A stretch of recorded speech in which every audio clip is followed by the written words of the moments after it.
Hi, guys, it's Dino Stamatopoulos, as if there's like a million Dinos out there. And I'm doing a new podcast called Sing Songers, which you could listen to on Feral Audio. And you know why I'm doing it? Because I have no business writing music. I'm not that good at it. I can't sing. I can't really play guitar that well, but I just love it. I love doing it. I'm like the Ed Wood of songwriting. So I just started this podcast called Sing Songers, where I interview songwriters about songwriting, and they get to tell me what it's like to bar a chord, or do fancy picking, or, you know, other stuff that I don't know how to do. So please listen wherever you listen to your podcasts. I'll be there. Sing Songers. Thanks.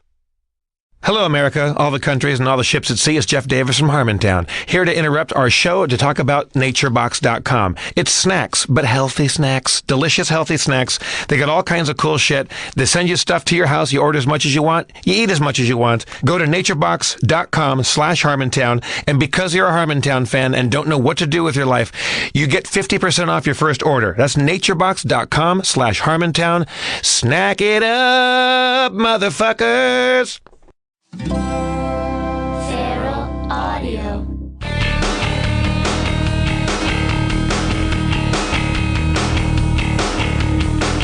From Hollywood, California, at one of the few remaining shows at Meltdown Comics, Harmontown is now in session.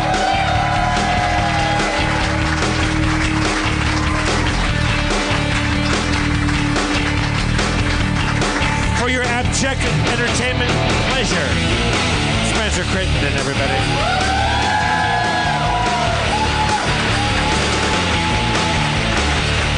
Spencer, stalking the stage like an antelope. Oh, yeah. And the mayor of Harmontown, Mr. Dan Harmon.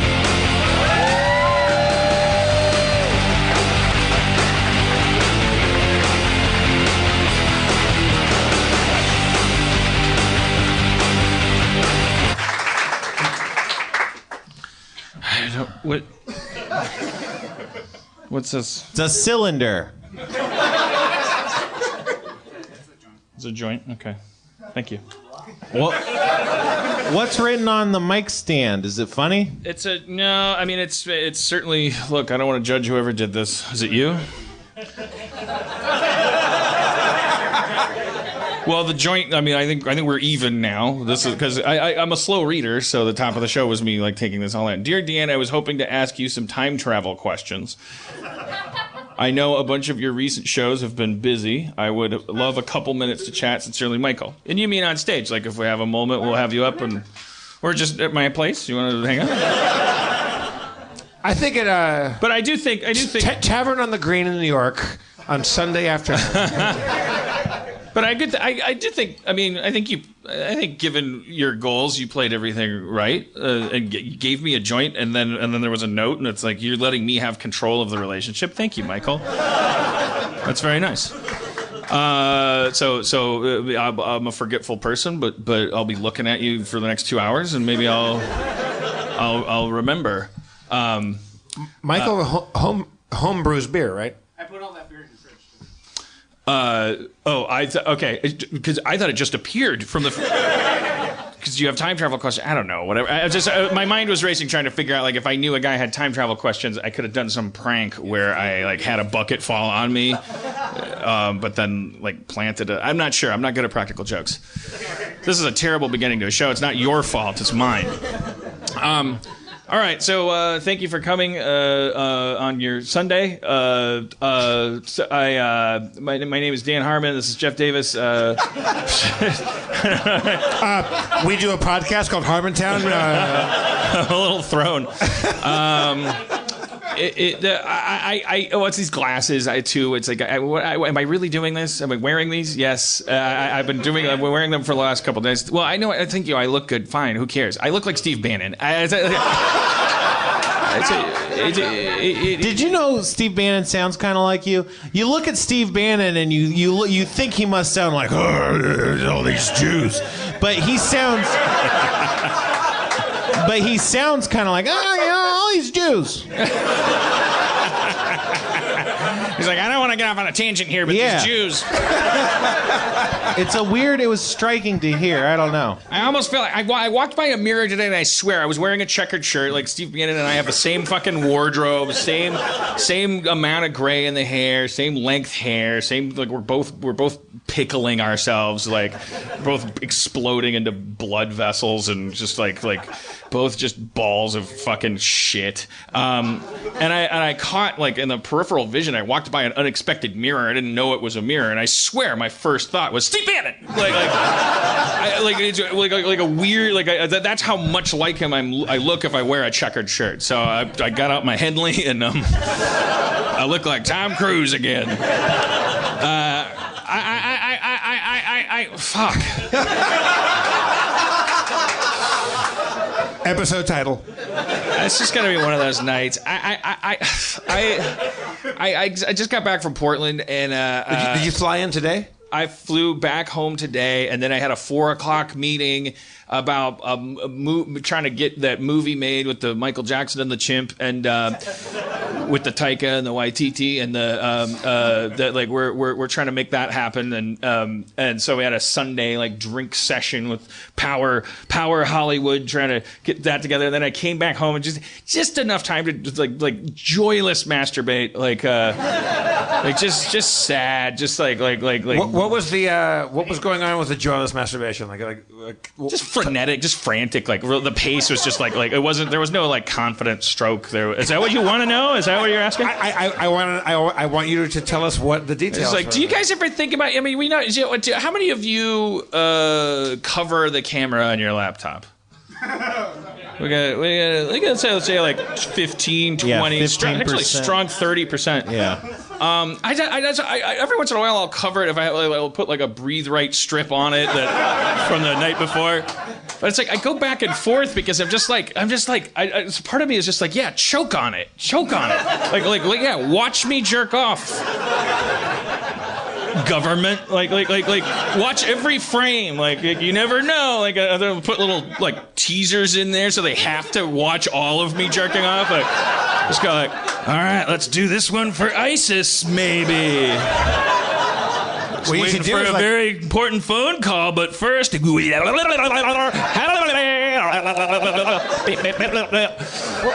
if you like put decals on yourself like a NASCAR car with like Pepsi and like Firestone tires and shit like that? Well, I don't know if that, but and then you think like, well, what are they going to blackmail you? Like that ship has sailed, right? Like if you're an outspoken activist, let's say, if you were like a modern day threat to the regime or something, and you jerked off in front of your laptop, what would they release your jerk off? Like your home? They wouldn't do it. Would they send it to you in an envelope and go, look, you look kind of silly when you jerk off, so maybe Black Lives Matter a little less than you think they should. Hombre, but no one would be fazed by that. They'd be stoked, right? They'd be like, okay, well, I do look silly, that's for sure, but like now I'm like martyred because yeah. So I mean, I mostly we all text each other with a picture of you laying in your bed with your balls out. Like that's like Yeah, I know that's kind of part of it is like, yeah, it's like to take the enemy's ammunition away. Exactly. Like, look at my balls. Look at my tiny dick. Look at my gross, hairy hedgehog body. Look at my shoulder hair. Listen to my horrible thoughts. Like I don't care. I hate everybody. I hate myself. I hate the planet. Yeah. Now I can say whatever I want. Fuck the president. I did it. I won. I don't know. Well, anyway, so I was in Portland. You think Trump listens to our podcast? Oh, yeah. No, he's like notorious for his like. He watches everything. His radar dish is huge. Yeah, he's always. I think one of his most profound quotes that you never hear quoted is he says, you know, if you're not hearing your opposition's voice, they might not be hearing yours. He never said that. Actually, that was said, I think, or I'm not sure if it was said by, but we're going to be talking about that. We have a documentarian filmmaker. That movie I kept talking about, Accidental Courtesy, that follows Daryl Davis around, the guy that shot that movie's here. And that this isn't me introducing him. Yes, it is. Let me introduce him. Let's bring out our new friend, Matt Orenstein.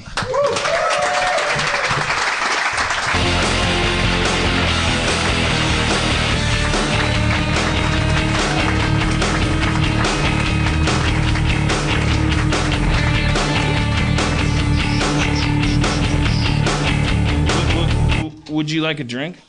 I BY'd my own B, but thank you so much. Okay. For the offer. All right. So, just out of curiosity, how many people have seen this movie? Just because I hadn't mentioned it today. All right. Okay. Good.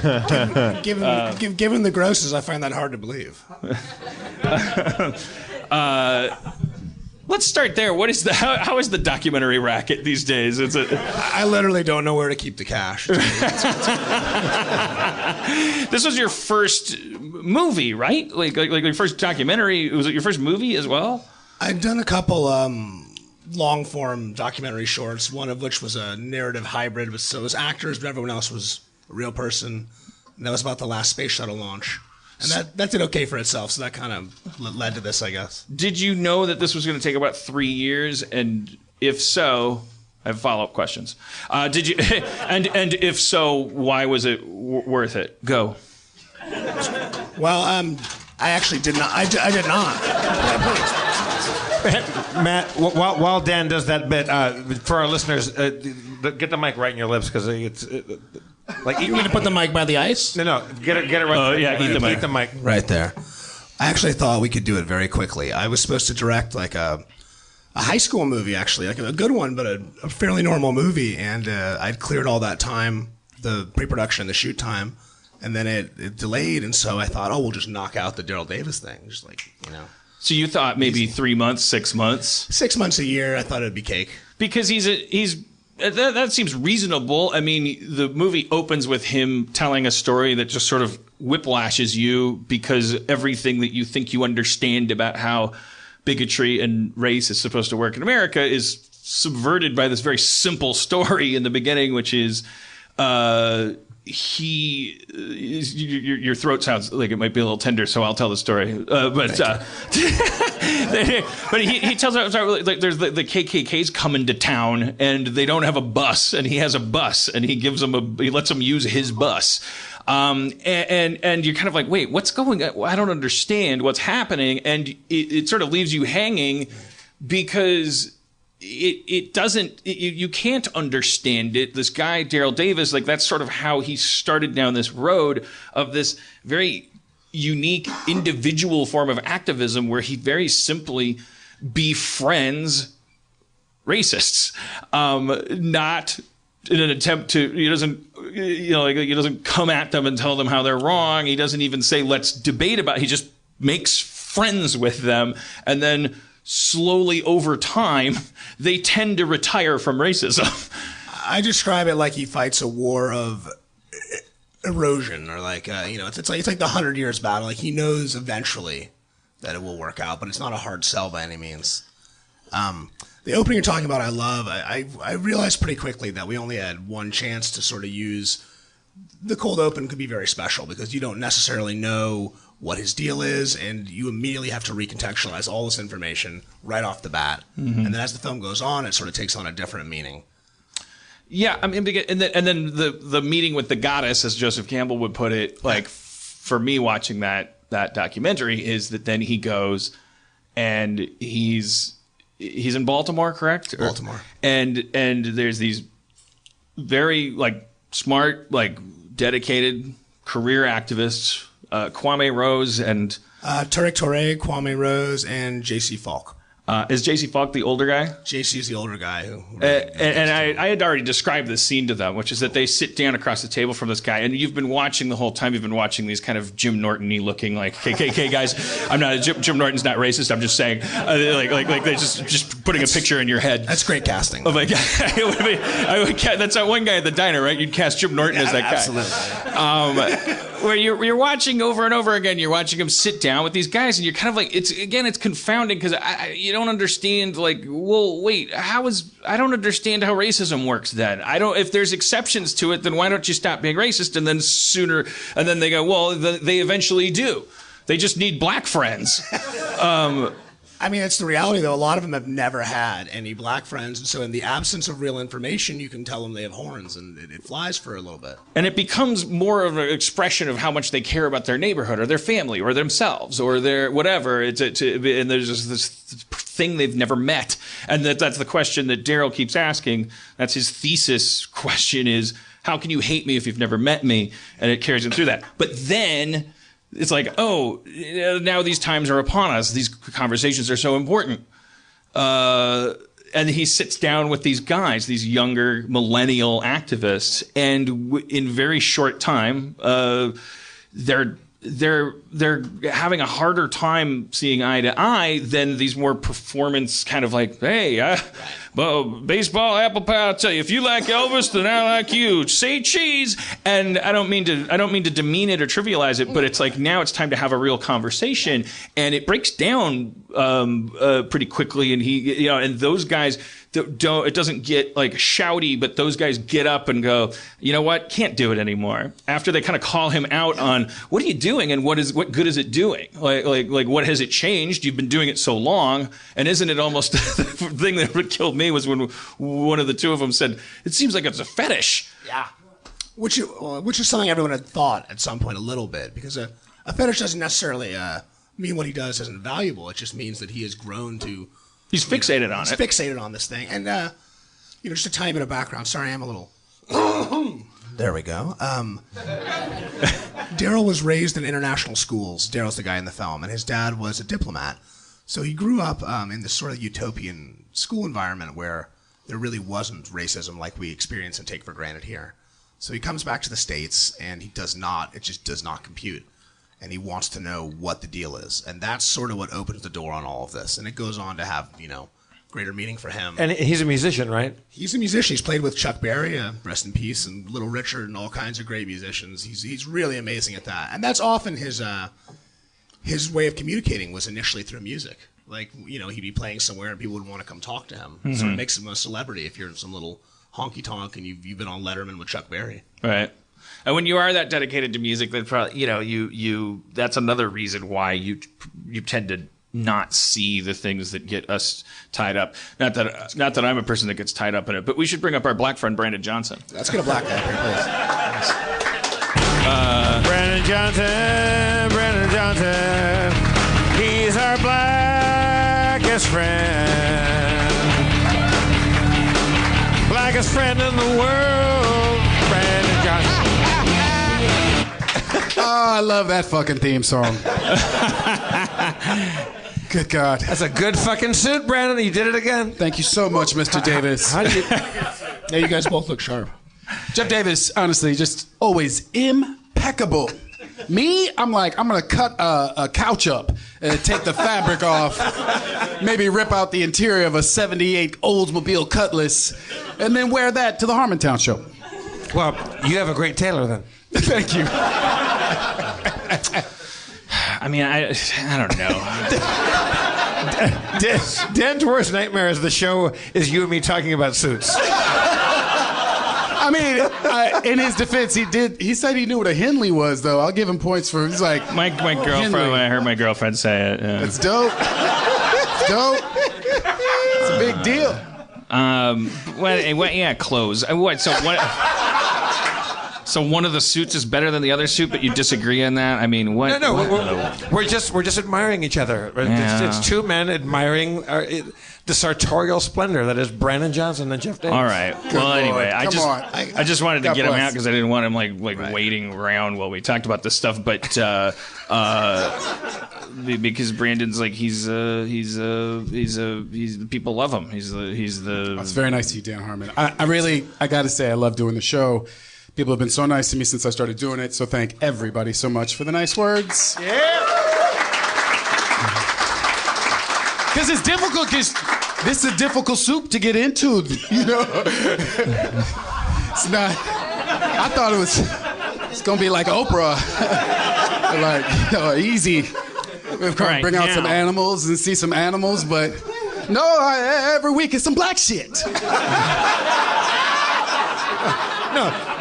Our show for you is the first 2 acts of Get Out. Right. I haven't seen it. That's good. Stop. I mean, now I already know too much. You know. All right, back to this scene in this cafe in Baltimore, wherever it was. So I read a short interview with you where you were talking about the very understandable dilemma of this guy's been doing this his whole life. What's the documentary going to be? You thought it was 6 months. Now it's, I don't know how long into that it is, but it's like you can't just make up a third act for a documentary. It's like a hard thing to like paint a picture and like have it also feel like a movie. And we know he's not going to like save a kitten from under a car or like you know punch his dad or something. But then in this moment, when he's meeting these you know activists who, and it's like they're all good guys, they're all heroes, and they can't see eye to eye. And at one point, one of the young guys says before he gets up from the table, because he's talking about how you know, questioning what the efficacy of what Daryl's doing. Yeah. Which also the guy from the Southern Poverty Law Center does as well. He basically says, we appreciate what you're doing in single portion servings, but we deal in bulk when it comes to anti-Semitism and racism. We'd like to clear the fucking decks. We don't want to just spend 25 years making a few racist friends. But that's the theme that these guys come upon, and it's like it's hard to it's hard to watch because it like removes all of your sense of there's a solution here somewhere. It's just in a box I haven't opened yet, and I'm a fragile white privileged viewer of this documentary. I know the secrets to race and racism, and I have numerous black friends, and I'm gonna watch this and I'm gonna find out the truth. But then it breaks down. Those guys get up respectfully. Now we don't really want to talk to you anymore. And at one point Daryl says, do you guys not think that the system can change, that these racists can change? And one of them kind of reflexively says no. And that to me was like the meeting with the goddess where it was like, oh shit, we're at war with ourselves because we're understandably like arguing between left and right, black and white, and all this stuff. But there's this fight that we keep forgetting we're having, which is the fight between people that want to fight and people that don't want fighting to keep happening. And I'm not saying that activists are pro-conflict, sure, but they are. It's the language they speak in. They're dealing with the issue in that language. They're like, arrest me because if I'm afraid of getting arrested, then that's a fucking problem. And that's what you wanted. So now I'm going to make you arresting me part of the painting that I'm putting in this museum. And then it's like, okay, that's brilliant and good and effective. But at what point do you go, oh, shit, I don't know. And you just walk away from this whole thing feeling like your soul wants to puke. I mean, but in a good way. That's called a catharsis. If I could put that on the box. I mean, honestly, that's a very astute read on it, and I'm fond of saying about that scene that everyone in it is right and everyone's also wrong.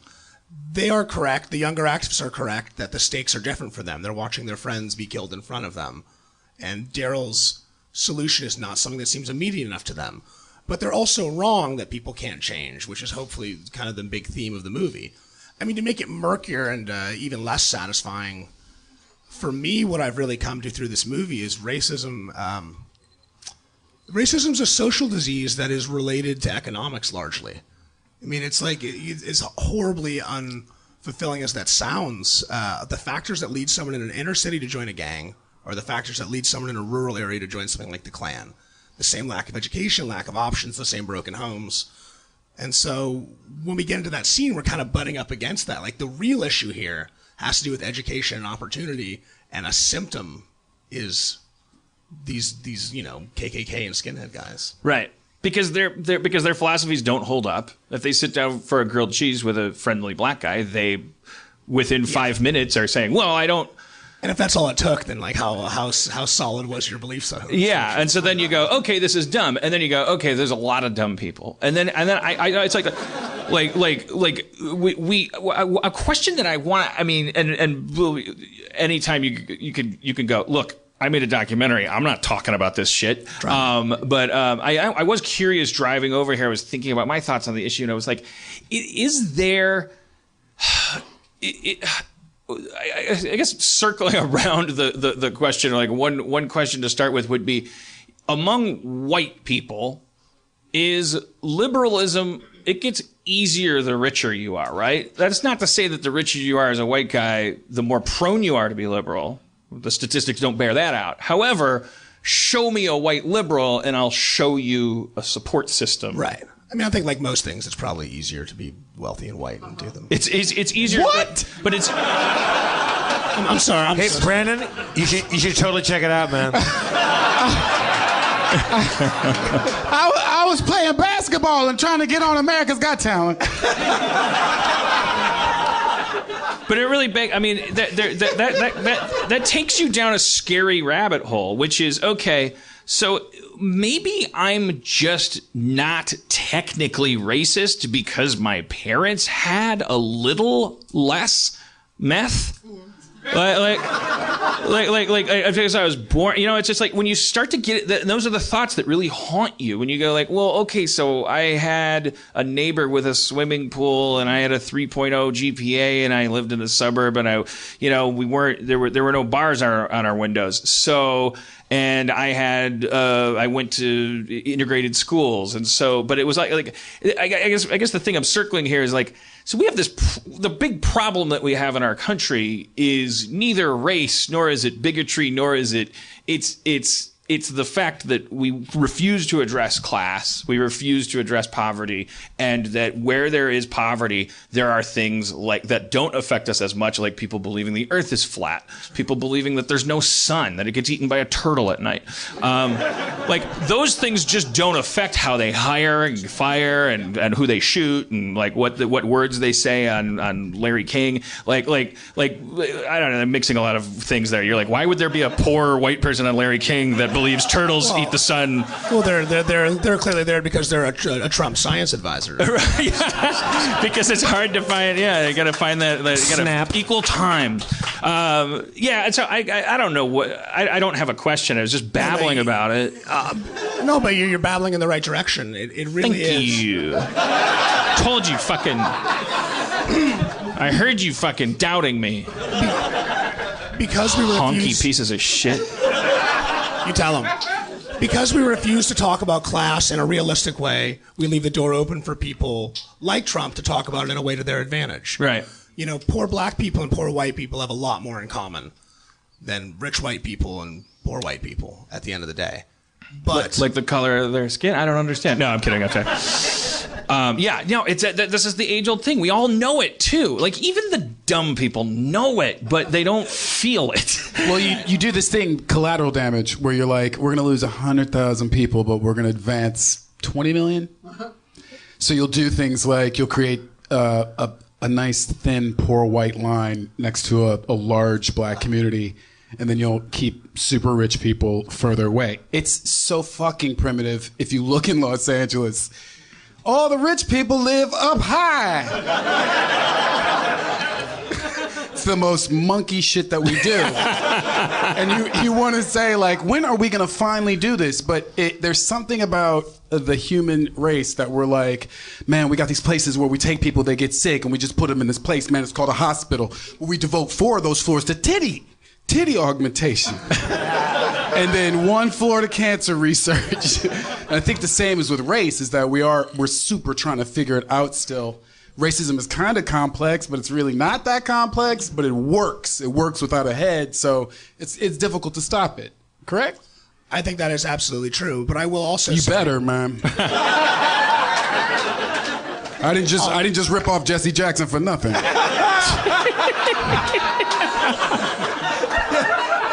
You are so aggressive, but also so articulate. I love it. I love Jesse.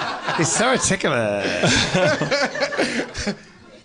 You know, I do think on some level, it does seem like something that will not be with us forever. And I know that sounds very optimistic, but if you look at it by age distribution, well, you know, Michael, stop it. Look, obviously the internet is in many ways a dark and terrifying thing, but it also, the amount of empathy it generates, you know, that they say that overnight, with the invention of the Gutenberg printing press, the murder rate in the world went down. Right. Because you could suddenly understand what it was like to be someone else. Yeah. And the internet is that times a million, just not in the YouTube comments. But is that like technology advances and that like the parabolic like curve like information grows so fast? Like I forget what they call that thing where like we're all like we're gonna have the computing power of a human brain in our phone like 4 weeks from now, because that's the rate things are going at. But is racism or sexism actually moving at a similar rate? Like, I don't think it is. I feel like I'll handle this. I almost feel like Everybody take 5. It almost seems like, I think, is that Turing's is that inaccurate to call it Turing's curve or whatever you're talking about? The Turing's thing is that one day the computers will be Moore's like humans. law, right? Someone in this room knows Moore's law. There we go. Okay, got it. All right, so I didn't hear it, but let's. But it almost seems like that's going to outpace. Like it's like I have had conversations lately where it's almost like we're starting to admit to ourselves that we, short of ripping our flesh off of our faces, and throw gender in there as well, like we can't. We're just fucking idiots about it. Like we receive signals that overpower us, and the progressive among us are simply compensating in things that we always have these bioengineered for fucking barbarism bodies, and that we're quickly approaching the point where there'll be an app that just makes you not racist, because it won't be because we become evolved. I thought that was Pornhub. it kind of, I mean, yeah. That's like, I can't hate those people. So fucking beautiful.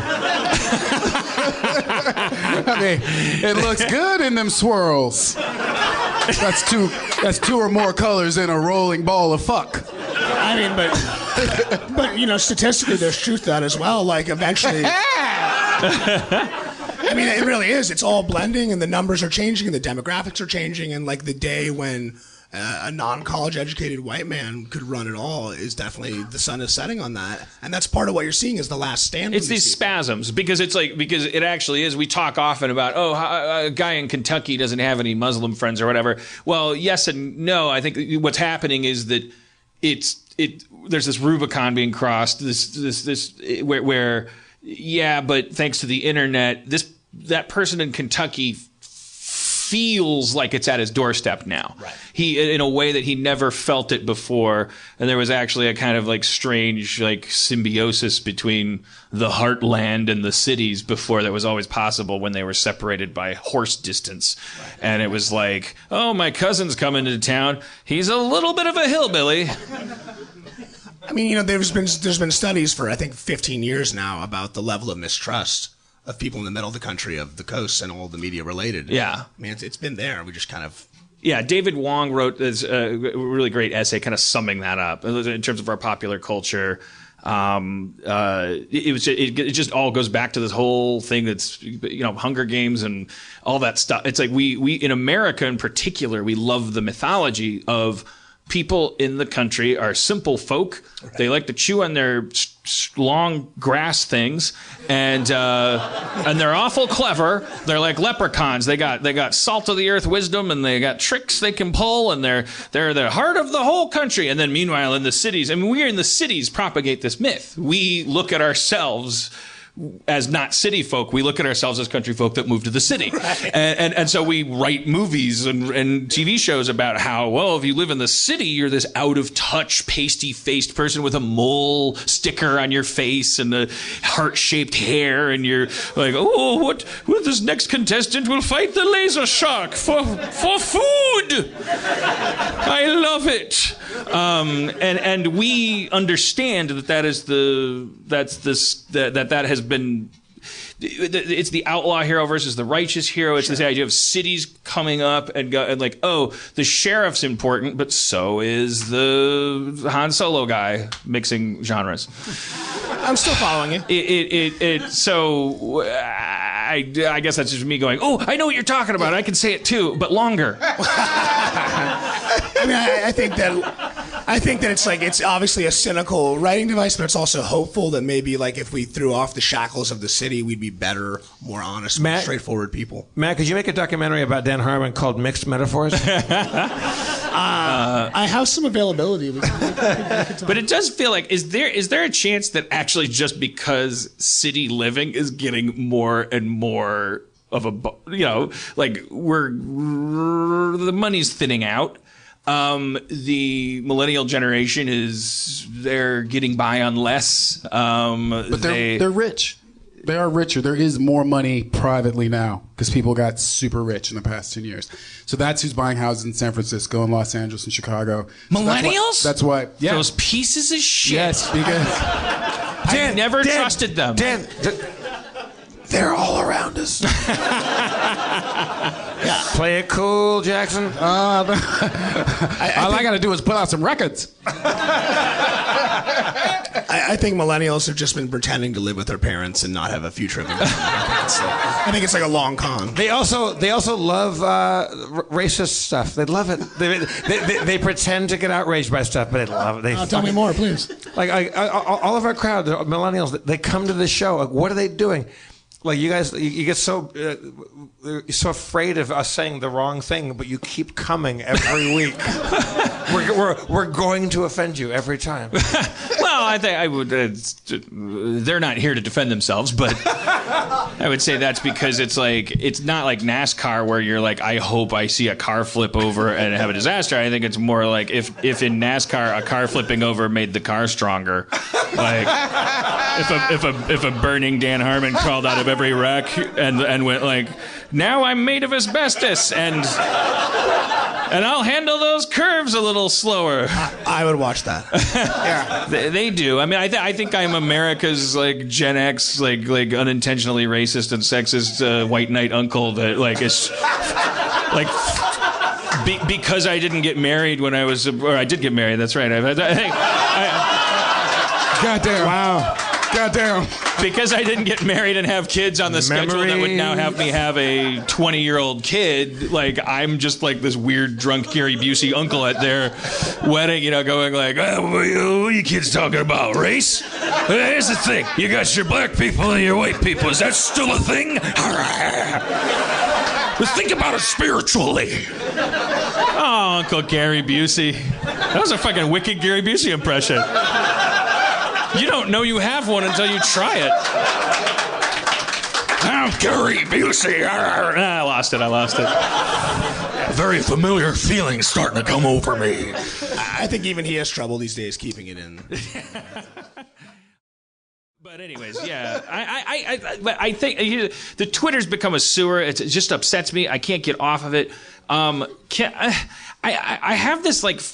But I also get these like doses of like pure like uplifting optimism, and I guess it's just I'm 44, so I'm always gonna funnel it through race and gender and all this stuff. But it's like I'll go like it's black women, black young women are going to save us because they haven't, like, on Twitter, they're like, I'm dehumanizing by putting them in a group. It's like, if you know a black woman and she's a piece of shit, that's good. I'm not dehumanizing anybody. I'm just saying, like, I see this face of the future, and it's like, oh, this all makes sense because they've just been had so many times, but it's forced that demographic to keep this thing that we're all striving for, which is like big picture, like pragmatism. Because there ain't no fucking like jackpot coming if you play your cards right. Like it's more like, wait a minute, what? How does the house always win, and how do you count cards in 20? That's what I'm seeing a lot on Twitter and blogs and things. Is people that you would never, the silhouette they cut, you'd think, well, this person wouldn't even show up to the conversation because there's so many buttons being pushed before they get in the room. Well, it's the opposite. No, my buttons are getting pushed because my software and hardware are all out of date. And now there's this new generation of people who are just like born into this stuff and going like, man, there's a lot of fucking claptrap going on about my race and my gender, but I'm not going to let that distract me. I see you're trying to trigger me, but here's the thing. And I see a lot of that going on. What is my fucking point? Am I trying to get a medal for? I want a young black woman to come up to me after the show and give me a teddy bear, I guess. I don't know. Shout out. And if that is you. Let's not forget Maxine Waters has been super brave throughout and all old black women. And that's the thing is that for us, Dan, why do they have to be young? It started, it probably, that's years and years of activism and something that is trained, and you grow up knowing these things, and that's great because you are able to pass a little hope. I'm glad you're so inspired. There's also part of a public school kid from Milwaukee, so I guess when Maxine Waters responded, or more importantly, didn't respond, didn't take the bait of all that, that shit. Man he did, because she did. She was like, that man has a bunch of cases against him for women's. It was beautiful. So it's like, that's why you don't fuck with her in the first place. You got old filthy ass hands, Riley. That was the crazy. I was like, why would this dude pick on her when he knows that she is not going to fuck around on the rebuttal? She's a black woman. Right. She's going to tell you that your feet stink, the pizza's burnt, and I don't think that bathroom was clean enough. I was excited when and I loved you. I'm telling you these things because I love you, and I don't want your friends to come over, taste your nasty ass pizza, and take a shit in your shitty bathroom. Yeah. I loved you. That was Miss Jackson, my fourth grade math teacher, calling me over to the desk after taking everybody's lunch money and then calling me back up. Daniel. And she handed me a brush and a nail file and said, go scrub your hands and wash your nail, or go wash your hands and scrub your nails. And I was like, I turned beet red and was like, what? And she's like, go wash your hands and scrub your nails. Anyways, I was like some good ass advice, though. But that was Dan, I tweet you that every couple days. The Maxine Waters response, I noticed, she didn't. It was like, how old is she? What is she? 70? She's Donald Trump's age, right? 12 terms or something like that. You want to talk about a black woman's age? When as far as I'm concerned, she's 42. Bill O'Reilly made that comment, and it was like, and then I was like, let's all have these logical debates about, you can talk about his hair and all this shit. Give me a break. You're supposed to understand this shit with your gut. That's why I'm the wisest. You're not supposed to process this shit with your fucking. If you're having a debate on Twitter about what? Oh, so you can make fun of his hair? It's like, think lower in your body about this and what that Bill O'Reilly meant when he responded to her saying the president's a criminal by going her hair looks like James Brown. Think if you don't know that that's racist, then it's like we don't need to have a debate. That's right. The customer's always right. It's all dog whistle too. Someone like Bill O'Reilly, who's a professional piece of shit, has these viewers that know their way of life is is waning. They're Makes them selling. feel better for 10 minutes. It's like what Obama, the 8 years they were addicted. Like Bill O'Reilly could just get on and dog whistle very lightly about race. So they're well, the president in jive was the thing. Exactly. It's like just like that wasn't a very subtle dog whistle. I'm not good at it because I don't see the world through that lens. I saw Commander in jive was at the summit today. But it was for 8 years, the mythology that was selling was you're poor, you're at home, you're watching TV, your problems aren't getting solved, there's a black president. It was an easy it was like having a wicked stepmother. And then, okay, now the big story is let's have an election. And that was fun too. And then it was like the hope and change night. Then the next day it felt like we all just started making paper airplanes and hanging out. And then there was a lot of tea party, this and that. But this is different because it's like they won and then they're like, and I'm still mad, of course. About what? Mad about you not accepting my anger. I mean, well, I don't accept your anger because you won. Well, yeah, snowflake. Yeah. They're amped up. Oh, yeah. And so when he knew, he's like, I'm going to say something a little itty bitty racist-y. And it's going to, then we're going to have a conversation about hair. I mean, we've all seen, how many videos have we seen of someone in a store being horrible, and the punchline for them is, this is why I voted for Trump. Right. I can't stop watching these things. Honestly, stop me, please. Matt, did those people that he helped to change, is there a number on that? That number goes up and down. It's sort of like a fishing story. It's hard to clock, 240, some article had it at 200, which I think is way high. Did they go on to do his work? Did they recruit?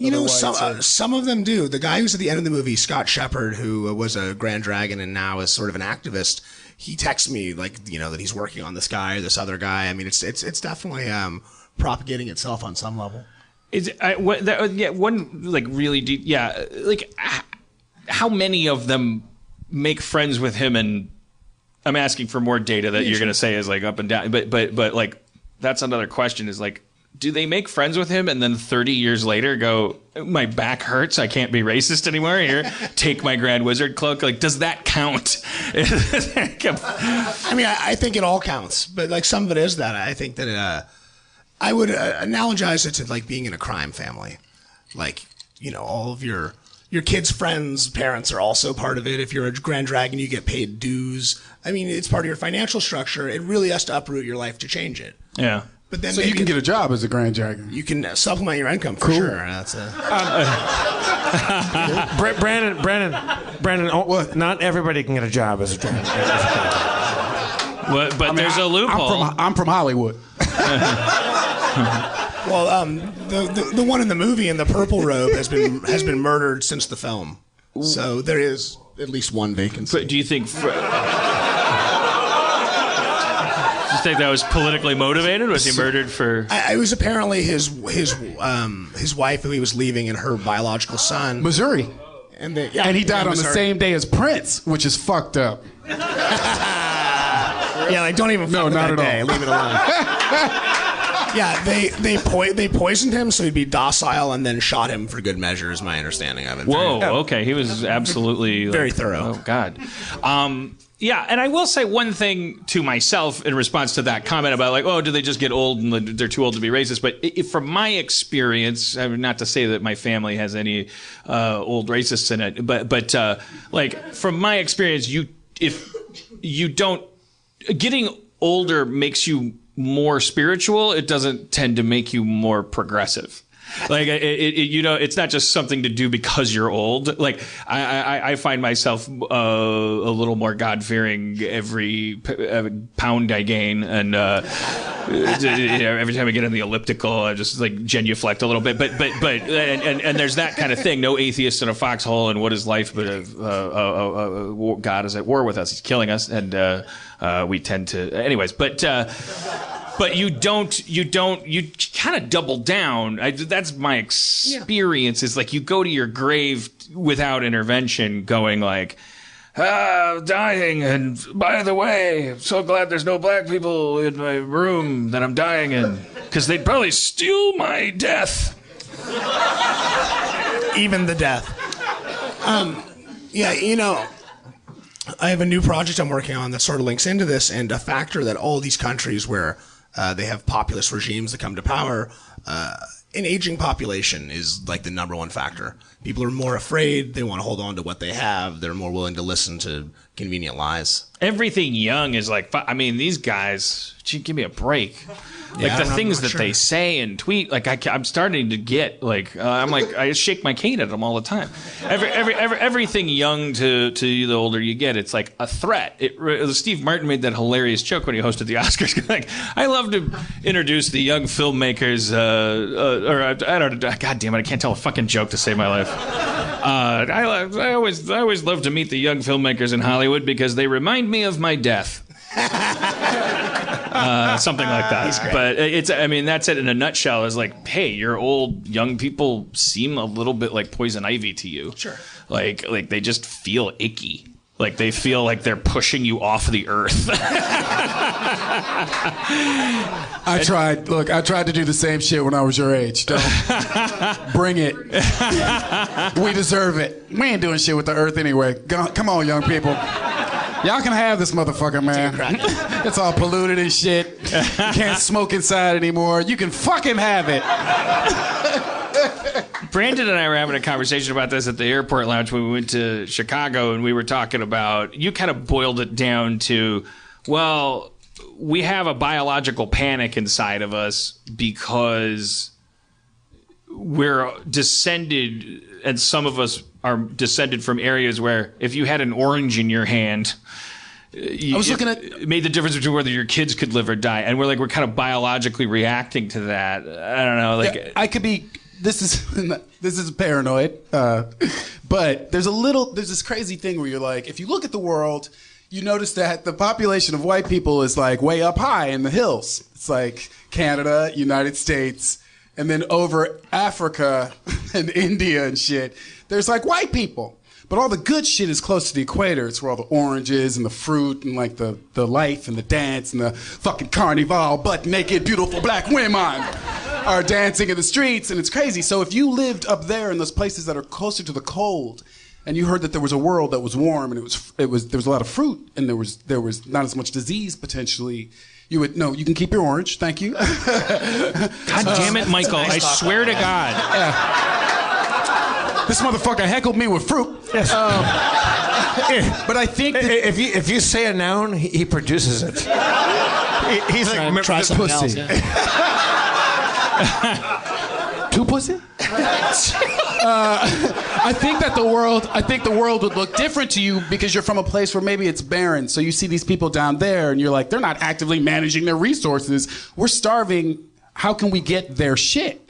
And if you look at it on a map, it looks like the people who live up here who don't have food and warmth are coming down to get the shit in South America and Africa.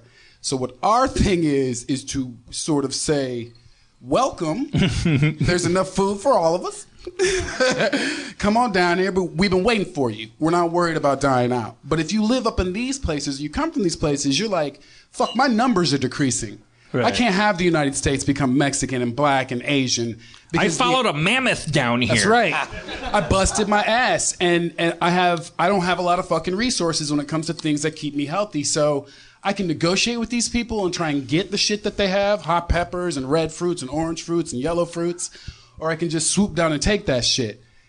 If my numbers were failing, if black people were becoming extinct, I might try to steal all your fucking oil. I might try to take all your land. I don't know. If you believe you're part of a genocide. If you feel like your people are dying out, which is kind of how the thickest of the racists feel. They feel like abortion is bad because you're fucking up our numbers, not because we don't believe in a woman's right to choose or that bullshit. It has nothing to even do with that. They're like, you are fucking with our sheer numbers. It's 1 billion Chinese. We got to catch up.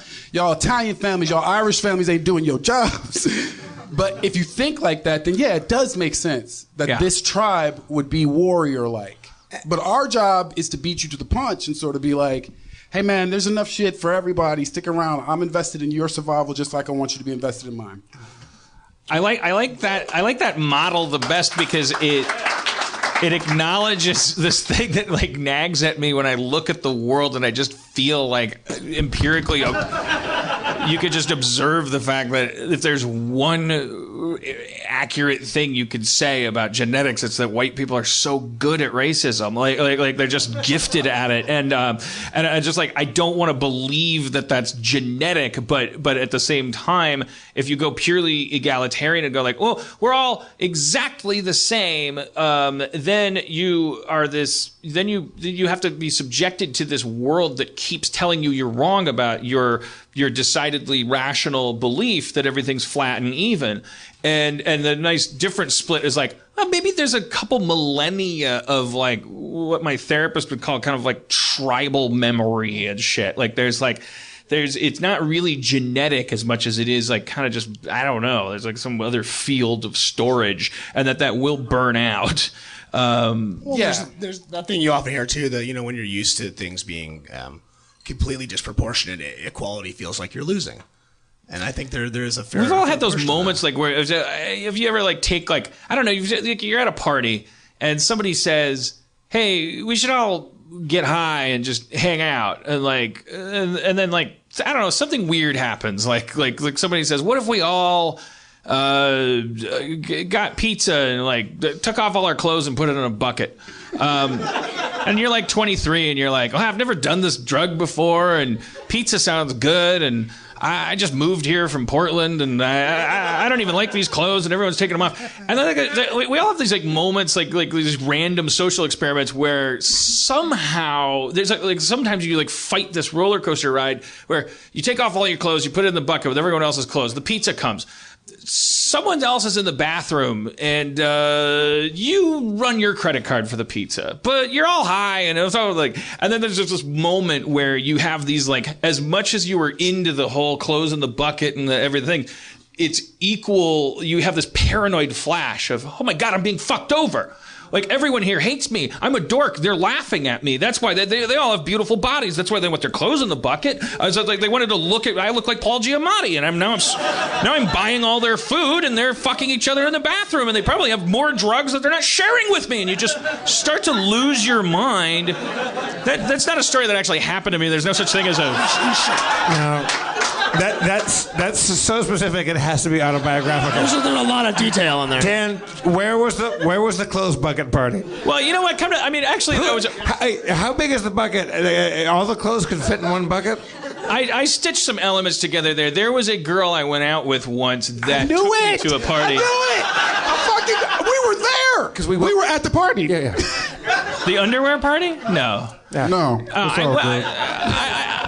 We would never put our clothes in a bucket, Brandon, would we?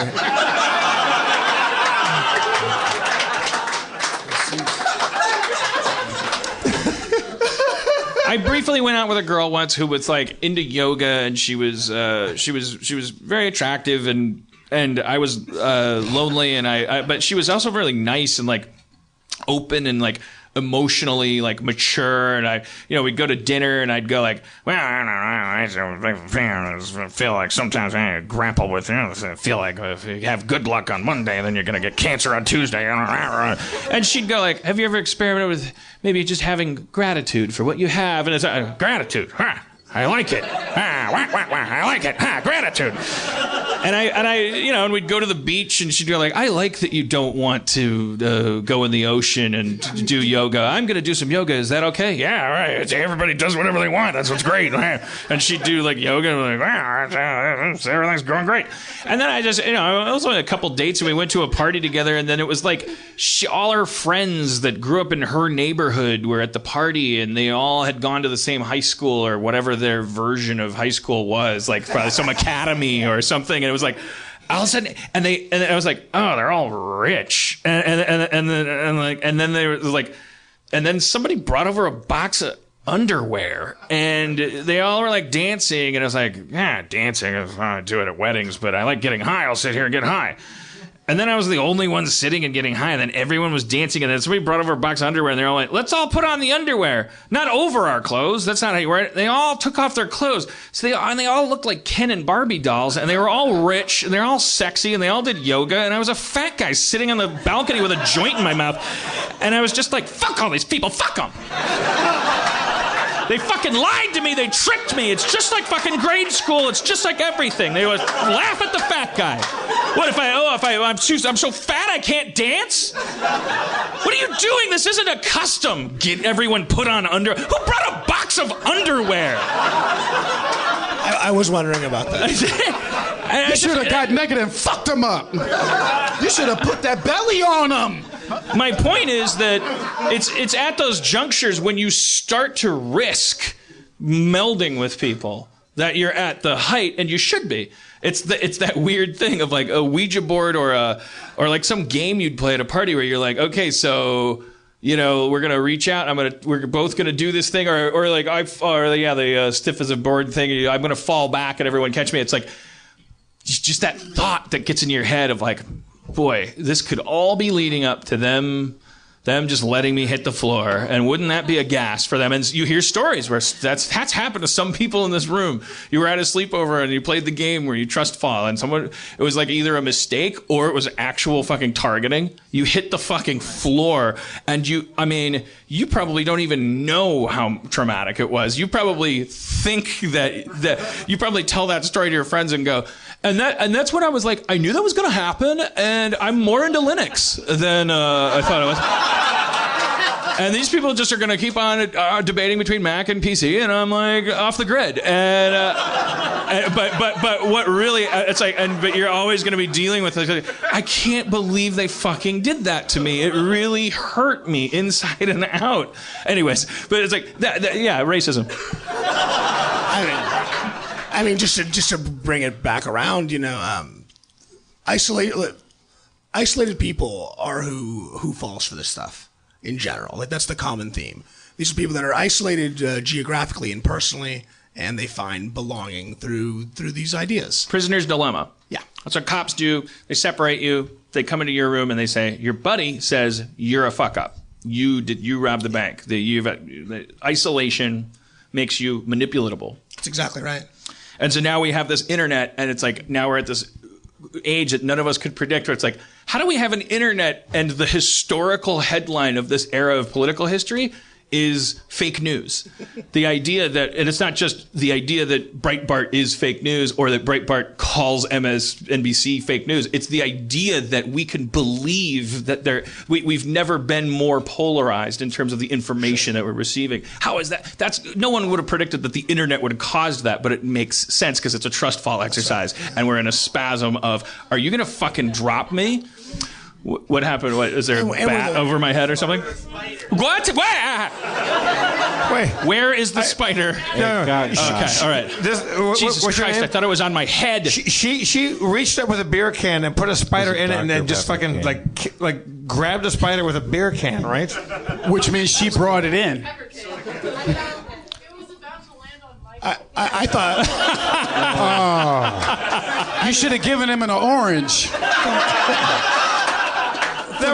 But you reached up behind Michael. You don't realize she put this Dr. Pepper. Don't give her the spider. Fucking. She put this Dr. Pepper can above your head and caught a spider that was about to land on your hat, and saved your life. I mean, let's give her. Come on, seriously. Yeah. Come on now. What's your name, madam? What's your name? Madison. Yeah. Madison. Yeah. Come on stage, just so we have a woman on stage for once in our lives.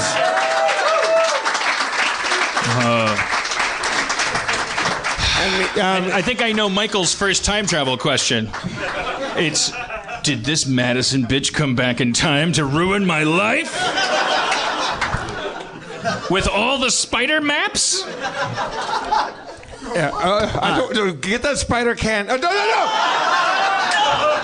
Brandon just drank the spider. He just drank the spider. I mean, that brought back a lot of the themes about taking care of each other and about women doing the heavy lifting in this scenario. So Madison, describe the spider and its descent over Michael's head. Well, it was really small and translucent, and it was going down, and then it went back up, and then down, and then up. And how many times would you say it went up and down? It's Madison. Maybe 4. Amazing, Jeff.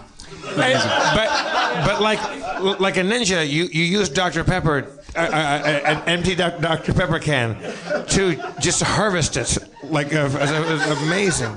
Was that your first time? I'm not sure. Maybe. No, it appears you've gone with a passive hombre. How do you feel about that? It's gorgeous. Oh, I like it. And how long chose it. how long had you been thinking about that? It's a while ago. Madison, this is the first time I've ever seen Brandon Johnson nervous. He's losing his cool right now. He's losing his cool. He just saw a woman save a dude from a spider attack, and now he's a little ill at ease. Will you beat up my sister for me? Madison? Can I call you Madison? Madison? Oh, shit.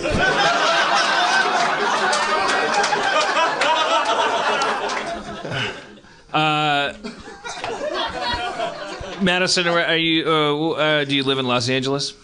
Yes. Do you,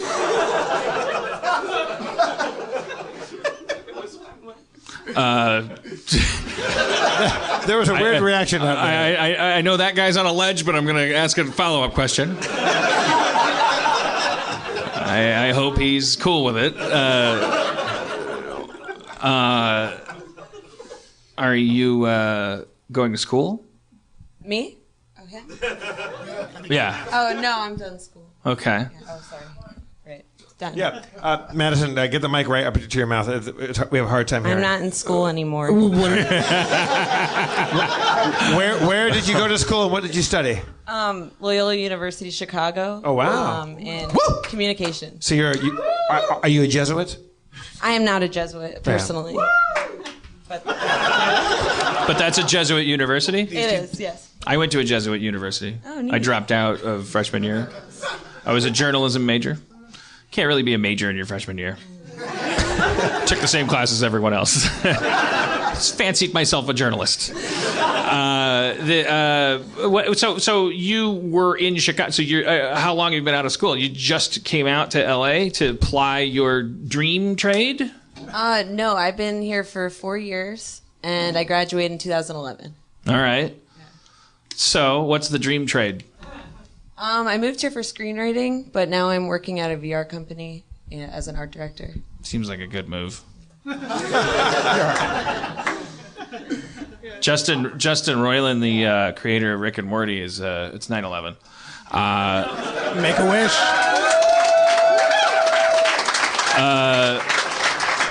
Justin Roiland is the 9/11 of creators. He's really into VR. There's he's like, he's like, it seems dumb to say he's convinced it's the future. It probably is. He's speaking at that thing.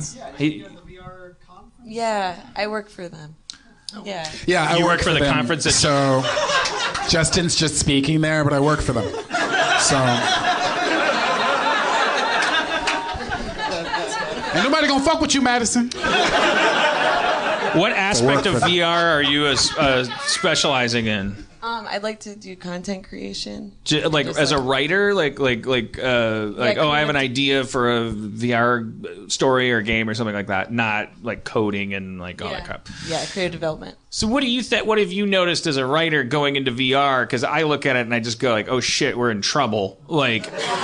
Because it kind of defies the whole 3-act structure and things. Maybe not that, but in the sense of it seems like writing is going to become more bulk. Why am I ask you? What have you noticed? Why do I always have to be such a smarty pants? I think it'll just develop a new form of storytelling, and it'll be a way to make things to create a totally new reality. Do you think though that what does the writer's job become if if the new form of storytelling is that someone puts on a helmet or a pair of, hopefully something lighter and wireless? They put these things on and then they're in a different world. So the things that someone has written, they need to be even more so than we've seen in video games. Writers can no longer just control what happens when. Writers need to actually just fill barrels of information about characters and things. So, all right, I guess I am a smarty pants. But are you looking forward to that? Do you think that's more fun? I think it's really exciting. I think that it'll open up storytelling to a lot of different people that wouldn't normally have a voice in it. Yeah. And I think that people are sort of programmed to answer in certain ways. Like when you go to a grocery store, it's like, how much is this? Okay, Right. you know, whatever you have almost like a script already. So when you program things to be that way, then you can kind of tailor reactions based on a more, it's like a reality. So it's like if you make certain rules for the world that you're in, then you can create a totally new reality based off of these scripts that we already have. So if I'm watching like Fast and the Furious, what is it, 10, 20 now? I think it's 8. It's 25. So is there a way I could just like hang out with Vin Diesel's butt the whole movie? Yes. That's the thing that would be amazing is like crowdsourcing writing so that like you have like your point of departure is actually a movie that's on rails, an experience that's on rails, and then people keep building it outward as if it's a town, because like it's like the way that old Western towns are built. You went from the saloon to the horse store. I don't know. And then it built out and out and out and out. And then there's that would be interesting. That it's like, oh, you put on this helmet and you experience like, oh, this guy got caught cheating by his wife, and they're having this conversation at this cocktail party, and so you experience the whole thing. But then. Or even I was like, Vin Diesel and The Rock are going to steal cars for the government. Okay, well, then you do it. But then that idea that like, oh, okay, a team of writers that knew that someone was going to say, I'm going to stay here with Vin Diesel's butt.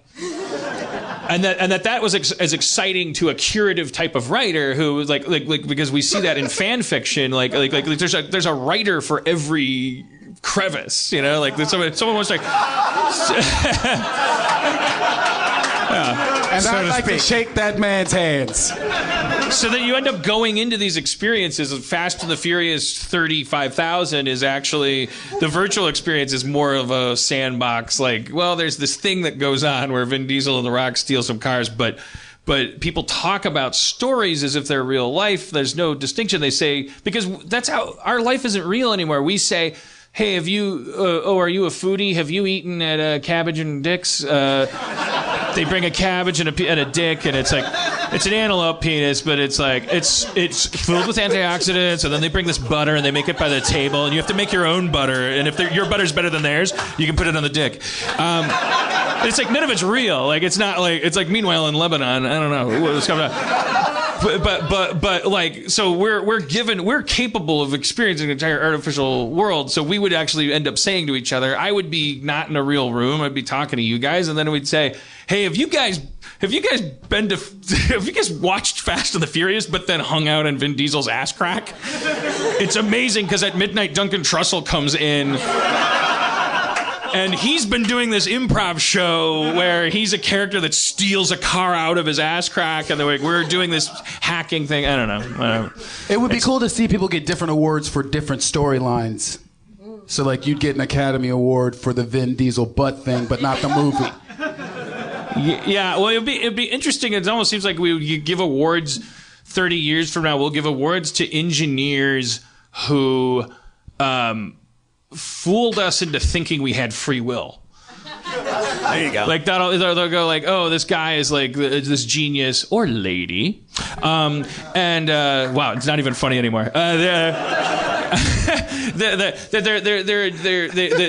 Because I've played games like where I thought, you know, oh, I'm making these choices and I'm having all this anxiety about Gwynnifer versus whatever the Witcher 3 like storylines. I was like, the brunette's being so mean. I'm gonna, and then it's like, wait, this could be totally on rails.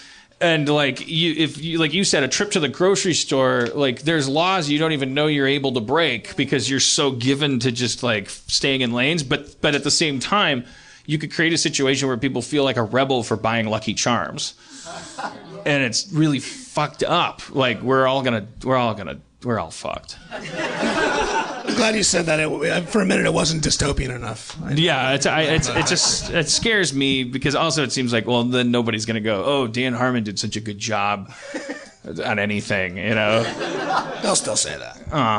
They'll be like, if you go out to the dumpster in the Lucky Charms Vin Diesel ass crack thing, Like, there's this Steve Bannon guy, and he just, if you push his left nipple, he gives you a recipe for carrot cake. Oh, it's Dan Harmon.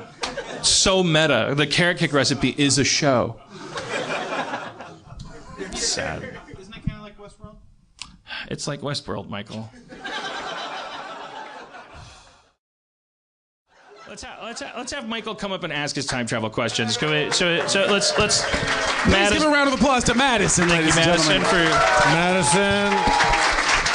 Madison was sent through time to save Michael from a poisonous spider so that he could ask time travel questions. Okay, for the listeners, he has a clipboard, a binder, and now a sheet of paper with some handwritten notes on it. It was a really heavy folder too. I could hear it. Everyone's having emotional flashbacks to that guy that had his own political party, and he read it. But Michael has But brought wasn't that a great show? All right, okay, no. So Michael has made fantastic beer for me before, so I support him already. Several times. And he gave me a whole joint. I mean, I guess that doesn't affect And you, I but gave it you a was mannequin nice leg. of him. You gave me a mannequin leg. I did. He also gave me a mani-pedi in the parking lot when I came in. You guys have so much fun. All right, Dan.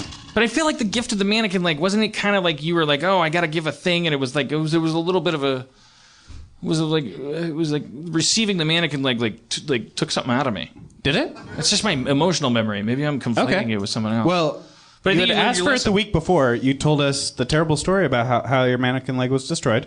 So the week later, I brought a replacement for you. That's not all I tried to do. Don't buy into this.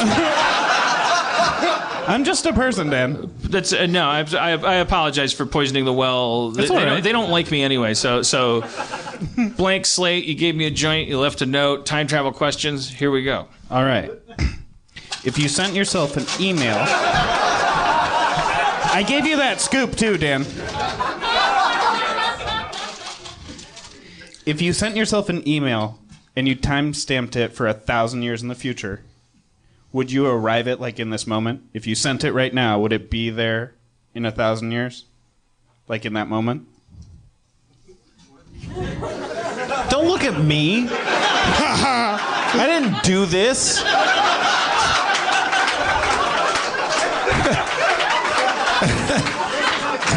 We've awakened the Kraken.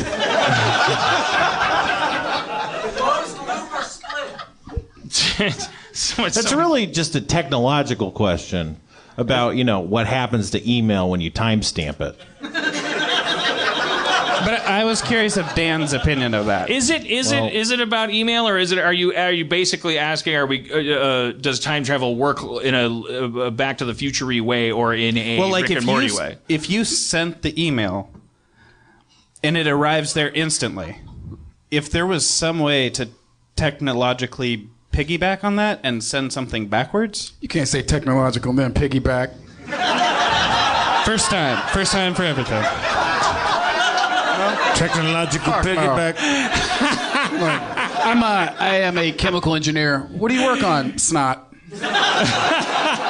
Snot. Don't even. Michael? The super state of this isotope has what we call a samesies rule. Michael, we have time for one more. We have time for one more question. Well, I didn't even answer. No, I want to parse this. Okay. Okay. So I'm sitting at my laptop. I have a time machine waiting over there. Right? It's going to take me into the future. Or am I throwing out this off? You're just emailing yourself in the future. Okay, so you're going to live forever, Dan. When you say timestamp, you mean like I'm able to I'm marking this email. It's right now. You write an email, and it arrives 1,000 years from right now. Did you just say meow? Am I a cat? Is this a guerrilla marketing for? I heard Spencer. Super Troopers. Spencer. Troopers. I think this is a Spencer question. Well, he clearly said he only wants Dan's take on this. I didn't This say seems like your bailiwick. That you would know what's going on. I still don't even understand the question, and it'll go faster if you explain it to me. I bet Spencer does, or at least he knows how to break it down. He has now asked two separate questions, and the third time he's attempted to ask it, I don't think he got to the meaty part of the question. He just posed the hypothetical, what if you sent an email? What if you sent an email, then what? If you could find a way, if you timestamped it for 1,000 years from right now, Yep. if you found a way to send information back, This motherfucker want to know wouldn't how I mean email what? works. could you imagine the power of that? Like, Yeah, it would be crazy if you could send information back in time. I know how dumb that sounds.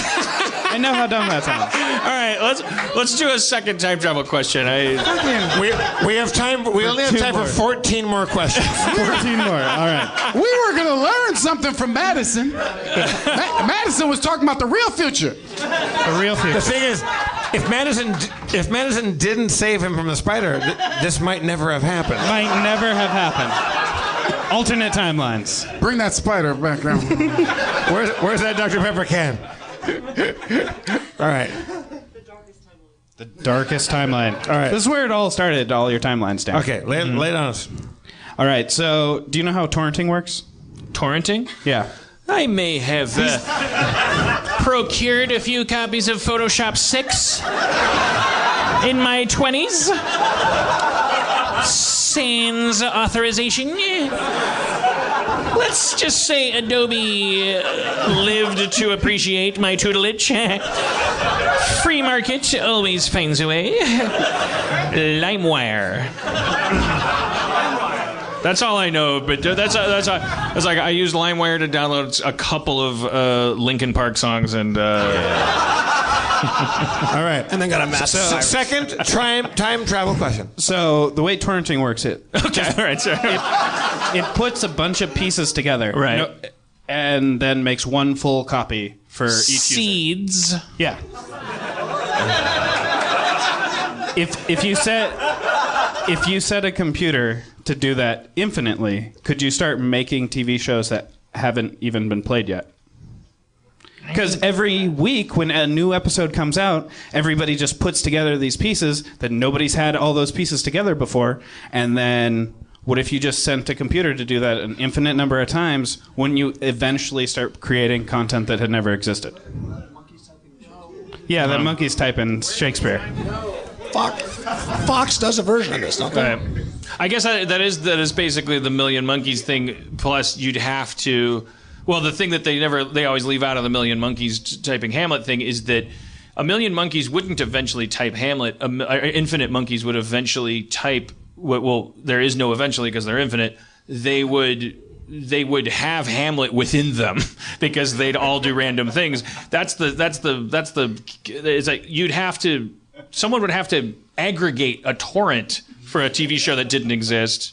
And yes, if you had infinite torrent seeds, torrent clients, and they all just generated random data, infinite, which is the key.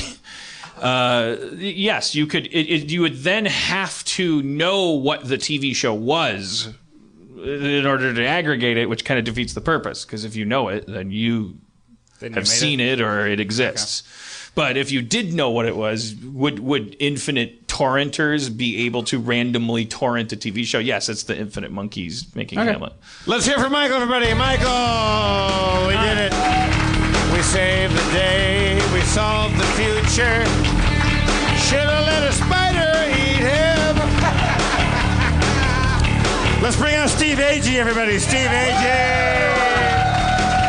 I want to get my AG on. I want to get my AG on. I'm going into AG Ray. Thank you. Oh, nice suits, assholes. Right?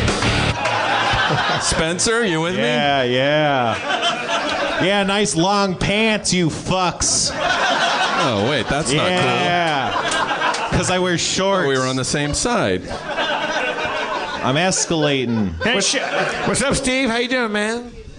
I'm all right. I've wanted to say something for a long time. There was an episode you did like a couple of years ago that you talked about something that I cannot stop thinking about.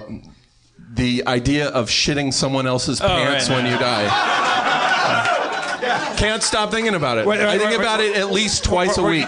You could wish that as an evil power when you die. you shit someone else's pants. And then it would basically be like, because of the retroactive social effect would be, if you're Donald Trump with a 33% approval rating, you're looking at a lot. You're gonna tend to. You're like, everyone that dies is gonna choose me. I'm gonna be unable to leave the White House. Well, that's why he left the room without signing the executive order. He clearly had the shit. That was the guy. He's like, I just made chocolate poopies. I have to get out of here. But you just have guys like him would just be floating in dune tanks full of sanitized shit. It'd be like they'd invent a chemical that turned shit into diamonds, but it emitted a fume that only killed Hispanics. You know, like it would be like, stop shitting in Donald Trump's pants. You're not part of the solution.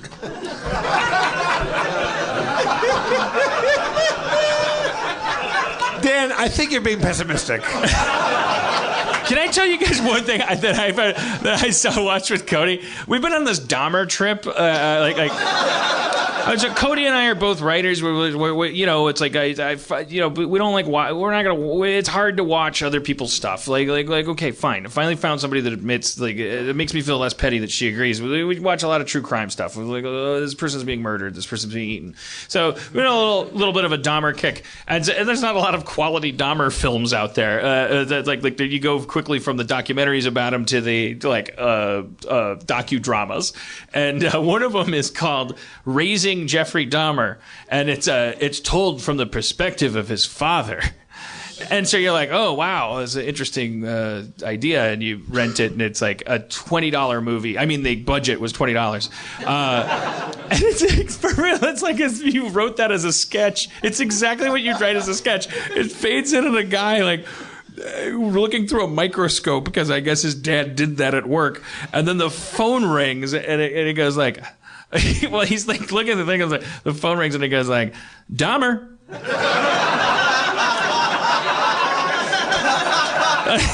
It's all sing-song, like zippity-doo now. Like, raising normal kids is my game. Dahmer's my name. Like, nothing.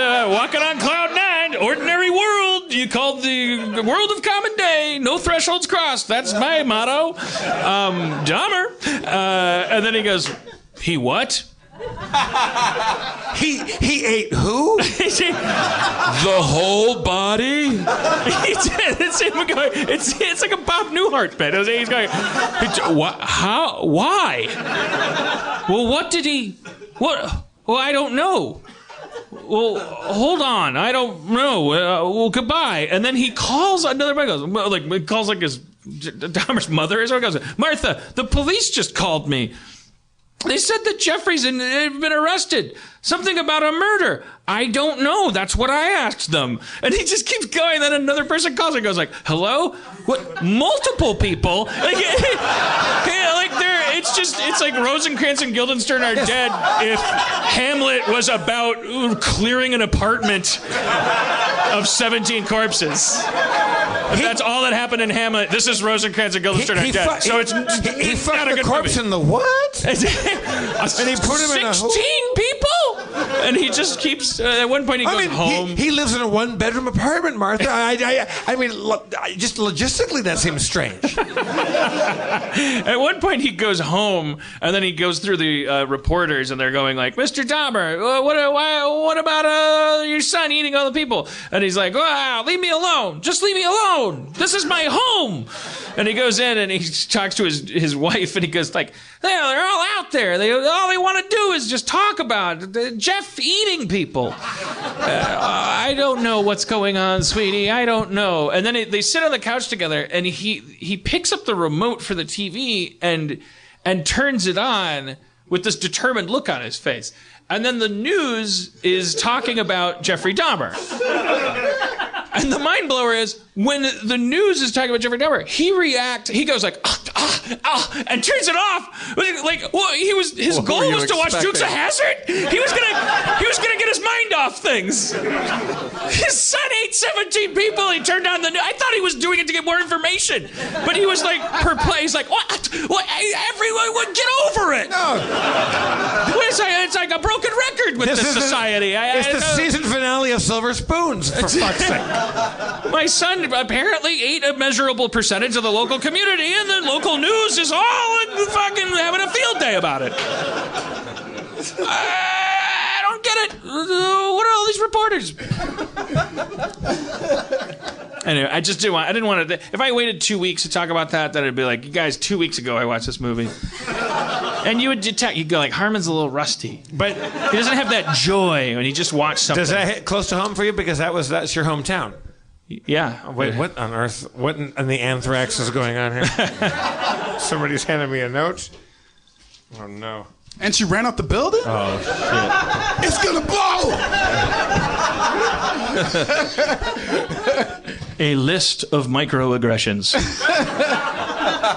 We hold these truths to be self-evident. Jeff Davis, you have on the following occasions afflicted, abraded, and otherwise transgressed the feeples. You just keep talking. I have to Okay. read. I have to decipher serial killer font.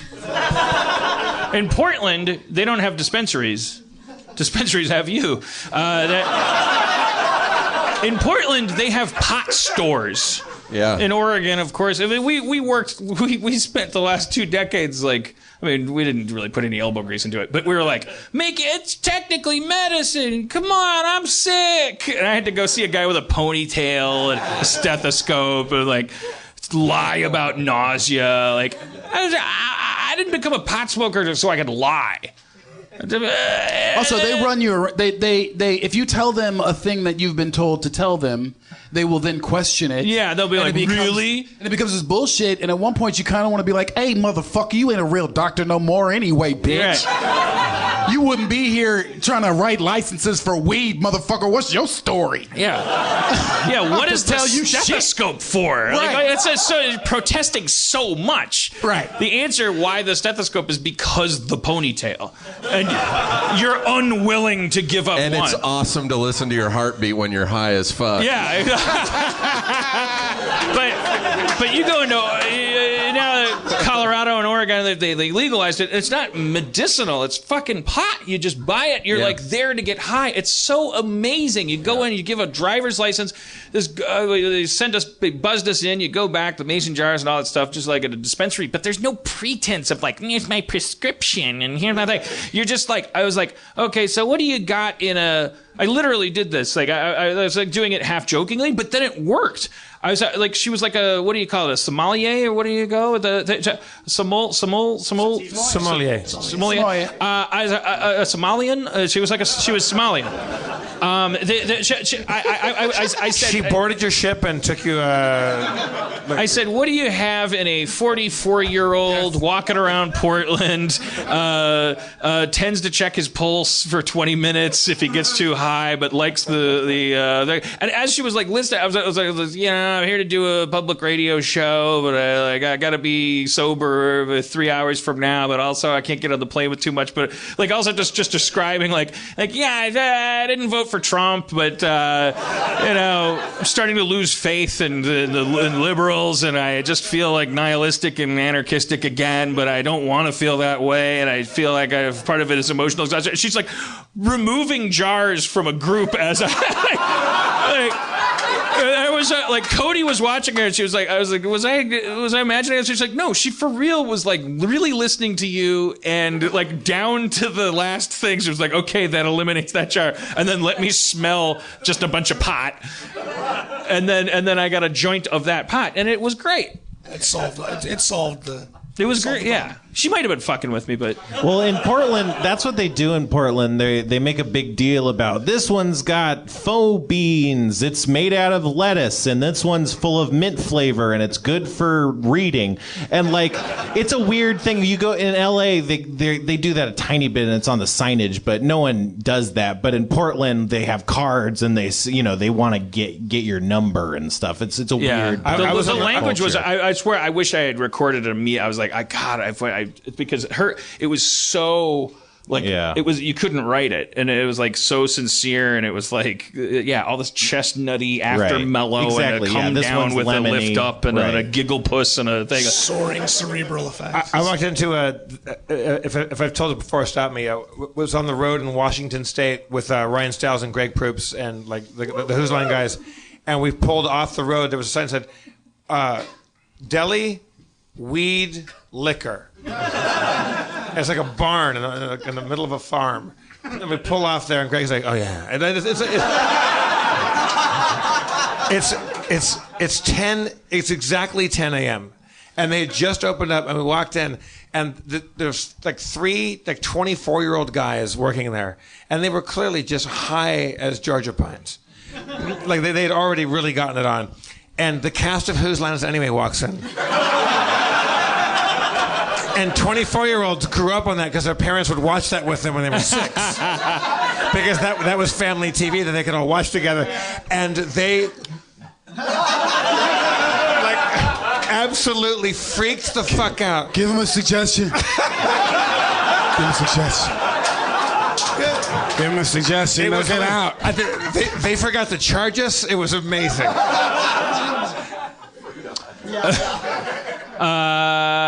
Do we have business? Yes, we have business. We're doing our last few shows here at Meltdown. We're going to be permanently moving over to that Starburns location because in 3 weeks ISIS is blowing up Meltdown Comics. Oh my God. Thank you, Michael, for giving us that heads up.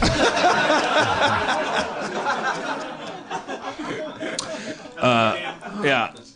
But we have a lot of special alumni guests that are coming on the next 2 weeks to send us off in grand fashion here. Right. Are they supposed to be surprises or? Let's keep it surprise. I heard one name and I was like, oh, goody.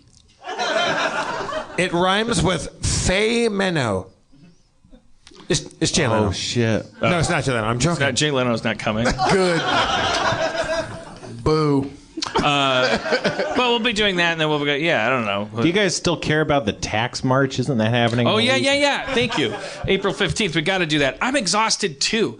We're going. We're doing it. I'm and hoping the march will like awaken something in me because we gotta do it. I think we should all make signs. All of us make signs and beautiful big signs that say "paid protester." Right. But like really dress up. I use my tax refund on this protest. Yeah, I wish there was a way to. I mean, it's like we all look at our crystal balls and we go like, "Well, we already know that they'll just look at record numbers of people flooding the streets of their hometowns and like saying, show us your taxes." But it all makes a difference. Cynicism is the biggest tool of any repressive regime. Anything you do that shows your participation, always helps. Because it's not him that we're trying to affect; it's the people watching the televisions that are just in mixed company and are like on the bubble or up in the air or confused. Like I couldn't believe the women's march was like, we're still riding that wave because it was just sheer numbers, and people who get cynical about it not having an actual effect, like, I mean, they can kiss my grits. That's right. Even if just that's a hard line, Dan. That's a hard line. Even if it just galvanizes other people that see you doing it, that is something right there. As I said before, imagery for this illiterate asshole is everything. He looks at pictures, he sees them, and they affect him, and it bothers him. But it's let's go out and make pictures happen because he reads pop-up books for a living. So we and it's the undecideds, as much as we always joke about that. Like, how could you be undecided during the election? But it's like more like, are you undecided between being a Bernie Krat and a neolib or something like that? Like we're coming up on a huge hurricane of stuff, and like we need to me when I'm like getting in arguments or watching arguments online, I'm always thinking of the people that are nowhere in sight. They're just the people watching. And that's why I always have to try to remind myself, like, are you the smartest, funniest person in this conversation? Or are you the angriest piece of shit that's like wishing? I'm starting to see these arguments erupting between different factions where people that would have us believe this is about healthcare and universal healthcare, in fact, meaning they want ostensibly everybody to be healthy, are saying when they don't like the way an argument is going, well, then burn in fucking hell and enjoy 8 years of Trump, you piece of shit. And it's like, all right, well, that's bumping up against your universal health care. But I'm not, and I don't want to even like poke that hornet's nest. I had a good experience on this last trip we did. We did Akron, Ohio, Indianapolis, and Louisville, Kentucky.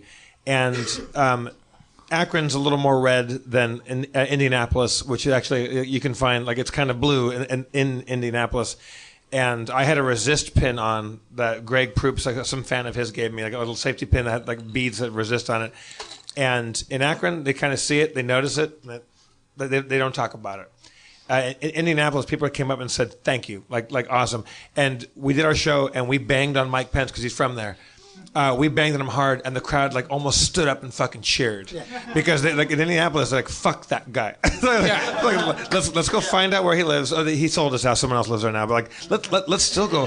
But you know that, I mean, like when we talked earlier about how the internet is making some people feel like the plague is at their door, and that's where it's a crucible for racism and stuff. And that's another thing is like, if that person, that mythical construct, that person that has been feeling from reading their Facebook feed that someone took their job, they're also gonna see like they need to see, and they'll want to dismiss it. They'll go like, oh, look at all those lesbians and biracials like just wanting to take my job, and they're marching about it. Blah, blah, blah.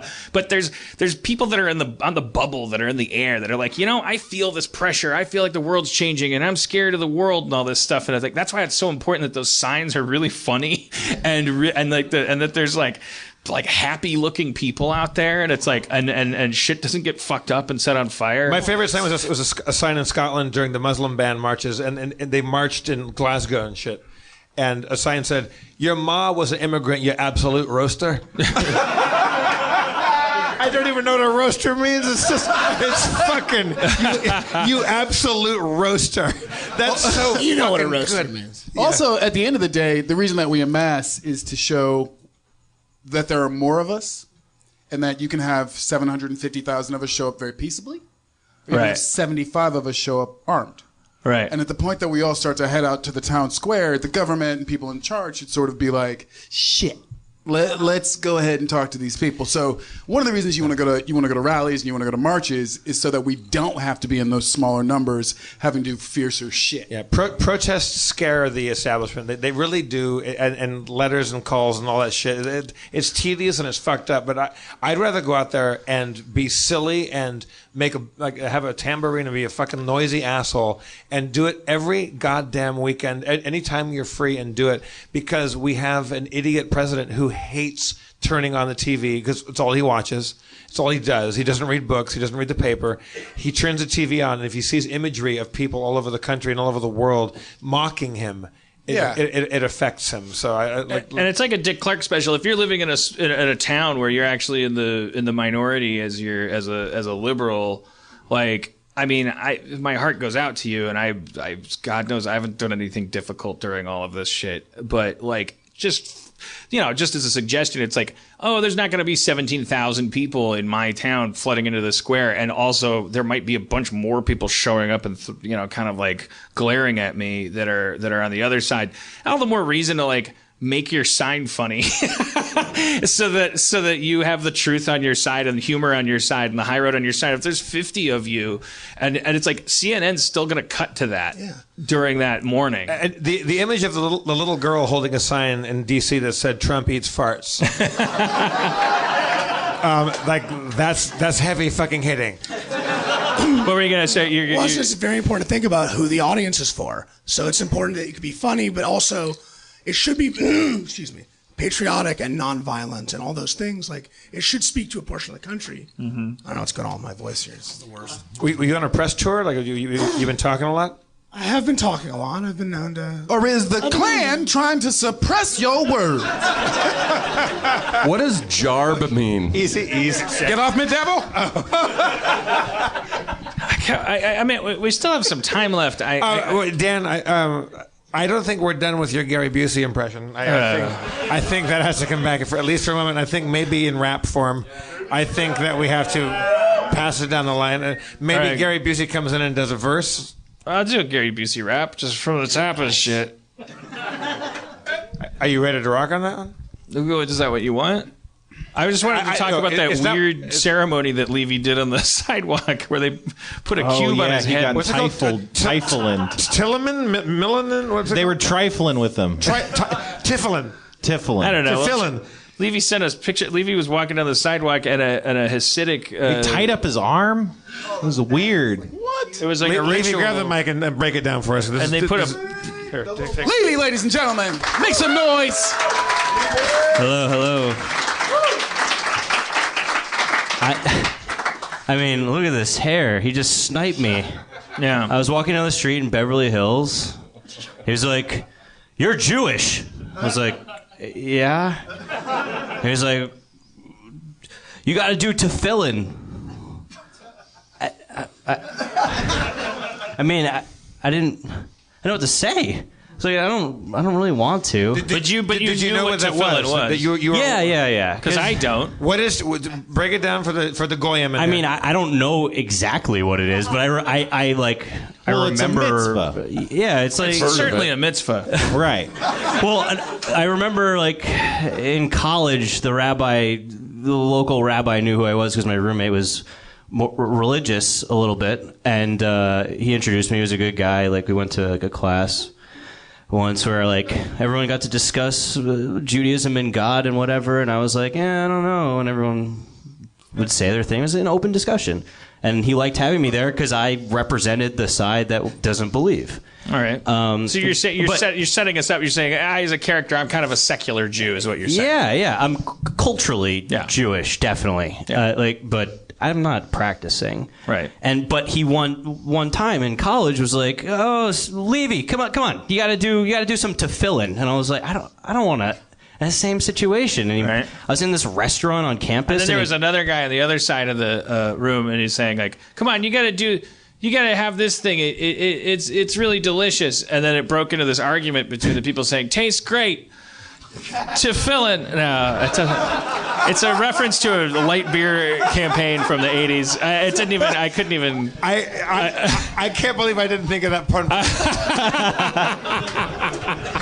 I couldn't. I thought it was a thing you did between acts. Like, there's going to be a magician, and then you'll do something to fill in, and then another act comes on, and then you'll do another thing to fill in. And all right, so you were familiar with tefillin. The photos I saw, you looked like a Hellraiser, like a Cenobite.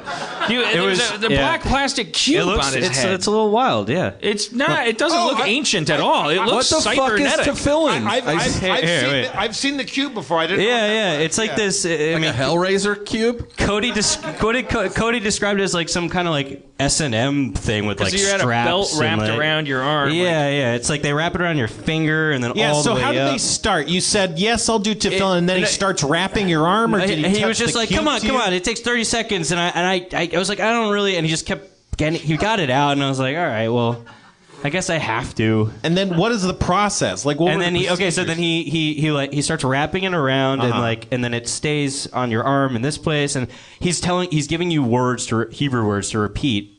It's because it's a prayer, I guess. And then he like wraps around my head, and it looks like I got this cube in my head. Yeah. You're out on a public street and this is in front of Earth Cafe, and everyone's fucking watching me do this thing, and I was like, I don't want to do this. I don't know what I'm saying. Did he ever say? And I don't want to. He gave me a piece of matzah for Passover. Thank you for your fucking tefillin. Here's a piece of matzah. That's not like a Dorito. That's not like a treat, right? It's like flavorless. It's like a soda cracker. You eat it because you can't. You're not supposed to eat. Yeah, you eat it because you can't. Yeah, exactly. Yeah, no, I'm saying like Wait, I'm not. I have a Jewish question. I don't know. Oh, nice save. Nice save. I have a Jew question. I don't know that I'll be able to I have a answer question for the Jew on stage. I got a Jew question. Let's just have a quick Q&A. No. Levy. Wow, that's fucked up, dude. Levy, answer me this: is there a worse breakfast than matzo brie? What? No, matzo brie's not that bad. Great nuts. It's eggs and crackers. It's yeah. What's wrong with that? It looks terrible. I've never tried it. What it about looks like a nightmare. this guy in the photo? He looks like he's your age. He's like a young kid. Yeah, he's a like, young but he's Hasidic. He's Hasidim, got the whole Indiana Jones hat and the suit, and he's like, so he's like taking you through the thing. I'm not trivial. Yeah, I'm my not mom is laughing at me, taking pictures like, "Ha, you." But how did you have those pictures? Because the pictures are of you. Yeah, my mom took them. Your mom. You were with your mom. Yeah. Oh, that's nice. She's the only one laughing right now. Do you think? Did you do it because you were with your mom? Maybe. No, I didn't want to do it at all. Was your mom like, that's bullshit? I think even she was like uncomfortable. Like, oh, I don't. Did he try to fill in her? What? No, do women? No, he's not allowed to touch her. Men. He has to It's seal men. himself in a. I don't know. Levy, two-part Q&A question. All right. So there's a roving pack of Hasidim that are wandering. It was two Beverly Hills. young Hasidim, and they had a bag of matzahs, and they profile you as a Jew. I was walking down the street and went, "Hey, you're Jewish," and I was like. And they make here's a piece of matzah. Also, now you have to do tefillin because you took it. Like kind of. Oh, that's the worst. That's like when someone gives you their CD and is like, actually, it's a donation. It's like it's like the rap discs on Hollywood Boulevard or in Times Square or something. Oh, they gave you the matzah first. Yeah. Oh, see, I forgot that detail. I'm sorry. That's fucking blackmail. That's blackmail. And then it's like, you're gonna give the matzah back? Like, you know, not to put too fine a point on it. It's Meshuggah. I'm just curious. He agreed. I don't want to turn it into like a xenophobic dogpile thing of like, what's with you crazy people? But no, I just thought that incident on that street, like that guy, was he like? Well, how did you feel about him emotionally as a person? Like, were you mad at him, or did you feel like no? I mean, connection? Would you save a spider from going down on his head? I don't know. Compared to like if a panhandler drew you into a fucking word problem or that's kind of selling a CD. It's kind of how I felt, but because of the Jewish connection, I don't know. Like he was only going for. Was it like? What did you feel? I felt like violated. I knew I was doing a mitzvah, but I felt violated. But would you say that he was? Would it be accurate to say if I was that he was like? Was it like if you were Catholic, you know, like a lapsed Catholic, right? Like was there guilt? Like you know, you didn't want to be a bad. He preyed on my Jew guilt, right? That was present in your head, right? You're like, I'm doing this because the entire time I was. I didn't know how to say no to this. I mean, I don't know if I wouldn't know how to say no to him if I was. If he, but the difference is that anyone else asked me Jewish anything, I probably wouldn't have known how to get out of that situation. I was just doing a show in Utah, and there was a couple Mormon guys, and they would make you put on magic underwear.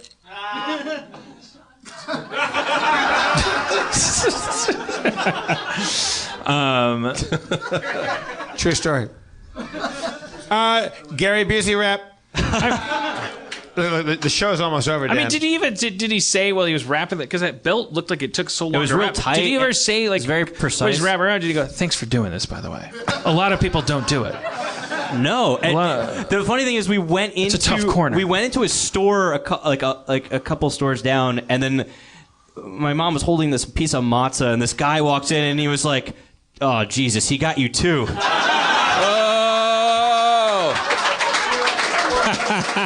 This guy. Oh shit! This guy, he walked in double fisting matzahs, so maybe he did a better job than me. I don't know. And he's like, by the way, I'm Italian. I just haven't had a haircut in a while. He's that religious. What's the end game for this person? That he's saving souls? Or I don't. What's happening? Yeah. No, they're Tomorrow's the first day of Passover. But So he's just having a good time? I don't know. I didn't ask him. I just felt too bad to. I was frozen. Give Ornstein a chance. He's as our. I believe they follow the Rebbe in Brooklyn, and it's like a specific thing. It's not normal Jewish stuff. It's like a very specific thing. Like you can be raised Jewish as I was, and tefillin will never come up in your. Well, life. yeah, we know it's extreme. Yeah. I think I'm kind of wondering, like, is it I guess evangelical isn't the right word. It's like that though, yeah. But it's the idea that you're supposed to actually, which is anathema to the normal spirit of Judaism. Like you're not supposed to actively recruit. Right. But so it is like when a black dude hands me a rap CD. It's identical to that. It's like literally the same thing. I'm like, God damn, bro. All right, man. Fuck it. $2,000 laptop, $3 CD. Fucked up. So no, it's like, it's like waspy white privilege. That's another thing. Like I would never be walking down a sidewalk. There's nothing that anybody could like ply me with, that guy would like have a swastika. It's like he'd be like, hey, you're not proud enough to be a fucking Midwestern white guy, and I'd be like, well, you're not going anywhere with that. Like I have no problem. You won't be allowed in the restaurant I'm going to. Like but it's like it's interesting. I mean, you can always just run away too. You should have just run away. I just sprinted. Yeah. Yeah, it's true. I could have. Yeah. You see what he's wearing? Hey, Zach, put a beat on, Zach. Yo. Gary Busey. Rapping. I'm Gary Busey. Rapping. It's made up. But here's the thing. My name is Gary Busey. I'm here to say I fucked your mama in a bale of hay. But I'm Jesus Christ with the spirit. I fucked your mama. She fears it. I went inside her head. I came out of her pussy and made bread. I'm rhyming the usual way, but an open mic eagle would say, let go of your crutches. Don't think about your mama. I'm Gary Busey. Let's go to the desert. Let's stare at the sun. I fall off a motorcycle. I've just begun. I didn't wear a helmet. Fucked your mama so hard. No, I didn't. No, I didn't. Because that's what you think I did, okay? But here's the thing. I'm Gary Busey. G to the A to the R to the Y. I fucked your mama. No, I didn't.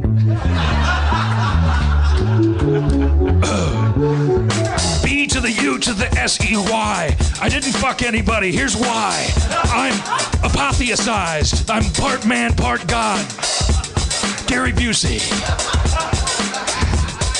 First name G, second name B. I lost the rest of the names. You see, if you get beyond language, you start to truly see what you mean. I'm a P, a split P. Half is me, the other half is not me. It's the other half I see. It's a mirror of me, a split P, mirror of me. When I sit in a pool, I think about the sea and all the salt.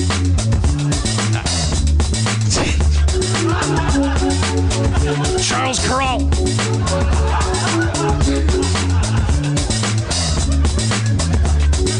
Gary Busey. When I go to the sun, I didn't fuck your mama. Okay, hold on. Just give me a second. I'm gonna bring it all home. We talked about race. We talked about black. We talked about white. We brought it all back. I'm Gary Busey. I got a dent in my head. I can see things that you won't see till you're dead. I'm a spirit. I go up to heaven. Do you know what movie I love? 7.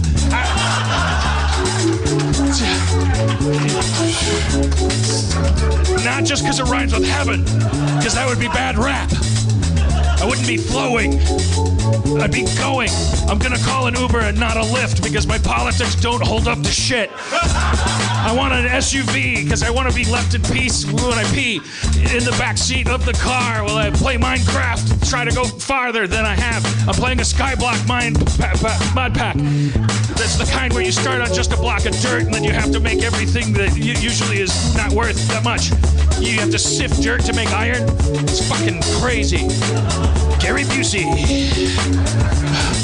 Native American. Philosophy. Celebrity Apprentice. motorcycle. Spirit. Hear it. Gary Busey. I'm gonna open a hardware store. But the counter's gonna be where everything's kept. Because I don't believe in ownership. If you come in for a hammer, you sell it to me. Or whatever you're building, it's already been built.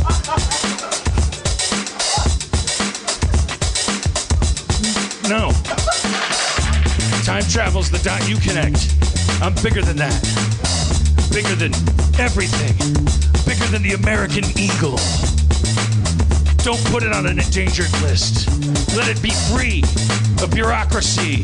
If there's a thing that you don't need a law to protect, that's the true thing we should aspire to. Anarchy. I'm a bald eagle with a dented head. In search of a thermal vent that can keep my wings aloft. My bones are still hollow. I'm looking for the rabbit of racism. And when I see it, I'll dive down at 600 miles per hour and scoop it up and take it up to the tower where my babies are kept in a little nest. And I'll eat the head and leave them the rest. And they'll eat it down and say, good, now race is done. We're made of wood. If you were made of wood, you wouldn't be black or white. You'd just be oak, and then you'd have a different kind of sight. And you could make furniture at my hardware store out of our cells. You'd be a cabinet. You wouldn't be a black person. You'd be a cabinet. With drawers instead of thoughts. I got buck teeth. I'm like Nick Nolte with an overbite. I'm John Lithgow. Oh shit. Oh, John Lithgow. I'm John Lithgow, and I'm here to say I'm gonna come into your rap and save the day. I got a circular mouth like I'm a lamprey. I'm John Lithgow. Let me be free. Wave your hands in the motherfucking air. John Lithgow doesn't give a fucking care. Black women gonna save the world. I'm John Lithgow, fucking every girl. I got a dick as wide as Harry from the Hendersons. It's pretty scary. I was Third Rock from the sun. I'm gonna put my dick inside your bun. Oh, I love biracial women. I want to have an orgy with biracial women. I love millennial biracial women. I'm John Lithgow. My mouth is circular, like a story, and like a young ripe titty. Am I a hero or a villain? I'm just filling your mind with what? Sorry, what? To villain. Oh God. No, I'm sorry. Lithgow. Lithgow.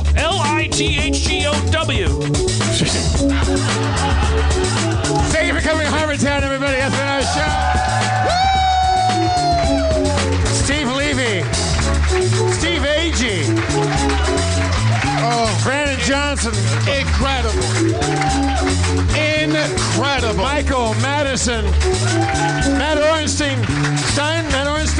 I forget. Watch Accidental Courtesy by Matt Ornstein.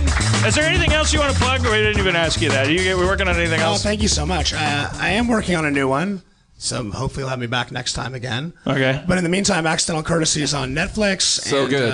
Thank you so much. Yeah. And I wanted to thank my editor, Ben Barnes, who I hear out there laughing. And thank you so much for having me. We'll take that out in post. It's a little joke for him. Thank you, Matt. I'm Jeff Davis, your comptroller. Dan Harmon, your mayor, everybody. Thank you so much. Spencer Crittenden. Spencer Crittenden as well. Okay.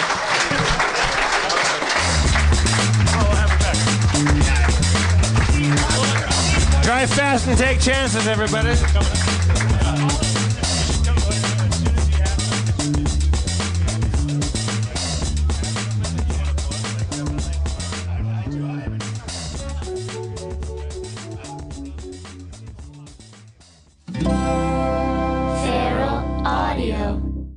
Hi, it's Dan Harmon. If you're like me, you're a big fan of Harmontown, the podcast, and you wish that you didn't have to wait so long for it to drop after we record it. But here's the thing. Jeff Spencer, take it. You do not have to wait. You can not only hear it right after it happens, you can watch it too in delicious, deluxe, high-definition multicam on your browser or your mobile phone. We do edit some stuff out sometimes. Like, I'll say something so incredibly racist that we will catch it right before it drops as a podcast. But you get to watch Dan right before the sedition hearing when he talks shit about Trump again. Right. Sometimes we have really famous guests, but we just cut it out of the podcast entirely. Because it turns out they're pedophiles. Sometimes Spencer's never wearing a shirt. Most of the time. We put that in post. Not to mention all the times you always hear people laughing at something that doesn't sound funny because someone is making a funny face or wearing a funny shirt. Yeah, for $5 you get to watch all that stuff. You can see the weirdos sitting down, like getting nervous on camera. There's like one camera that's just right up someone's nose, and they're always picking their nose and stuff like that. That's good. As if that wasn't enough, here's some political incentive.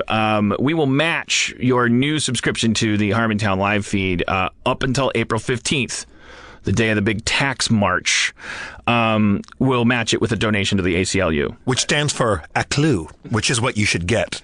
And I know that's triggering your thought of going, doesn't the ACLU now have $800 million? Because, but here's the thing, ACLU money is like toilet paper money. It never expires. But if political encouragement weren't enough, some apolitical encouragement is if you sign up, you get access to a year and a half of our back catalog of video episodes, including the tour in Australia and Harmon Country, as well as audio downloads on the night of the record, on just minutes after it airs. Mm-hmm. I mean, how many times have you been listening to Harmontown for free after Wednesday and thought, I would really want to know what that guy looks like or what she looks like, or I want to see exactly how uncomfortable the audience is when Adam Goldberg is on stage. Mm-hmm. Now, for $5 a month, you get to see it as well as hear it.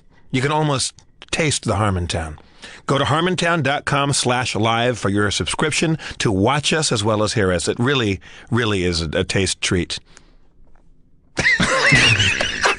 Dan gave me little eyebrows. I was like, holy shit, that guy just hit the bullseye. I think it's a taste treat.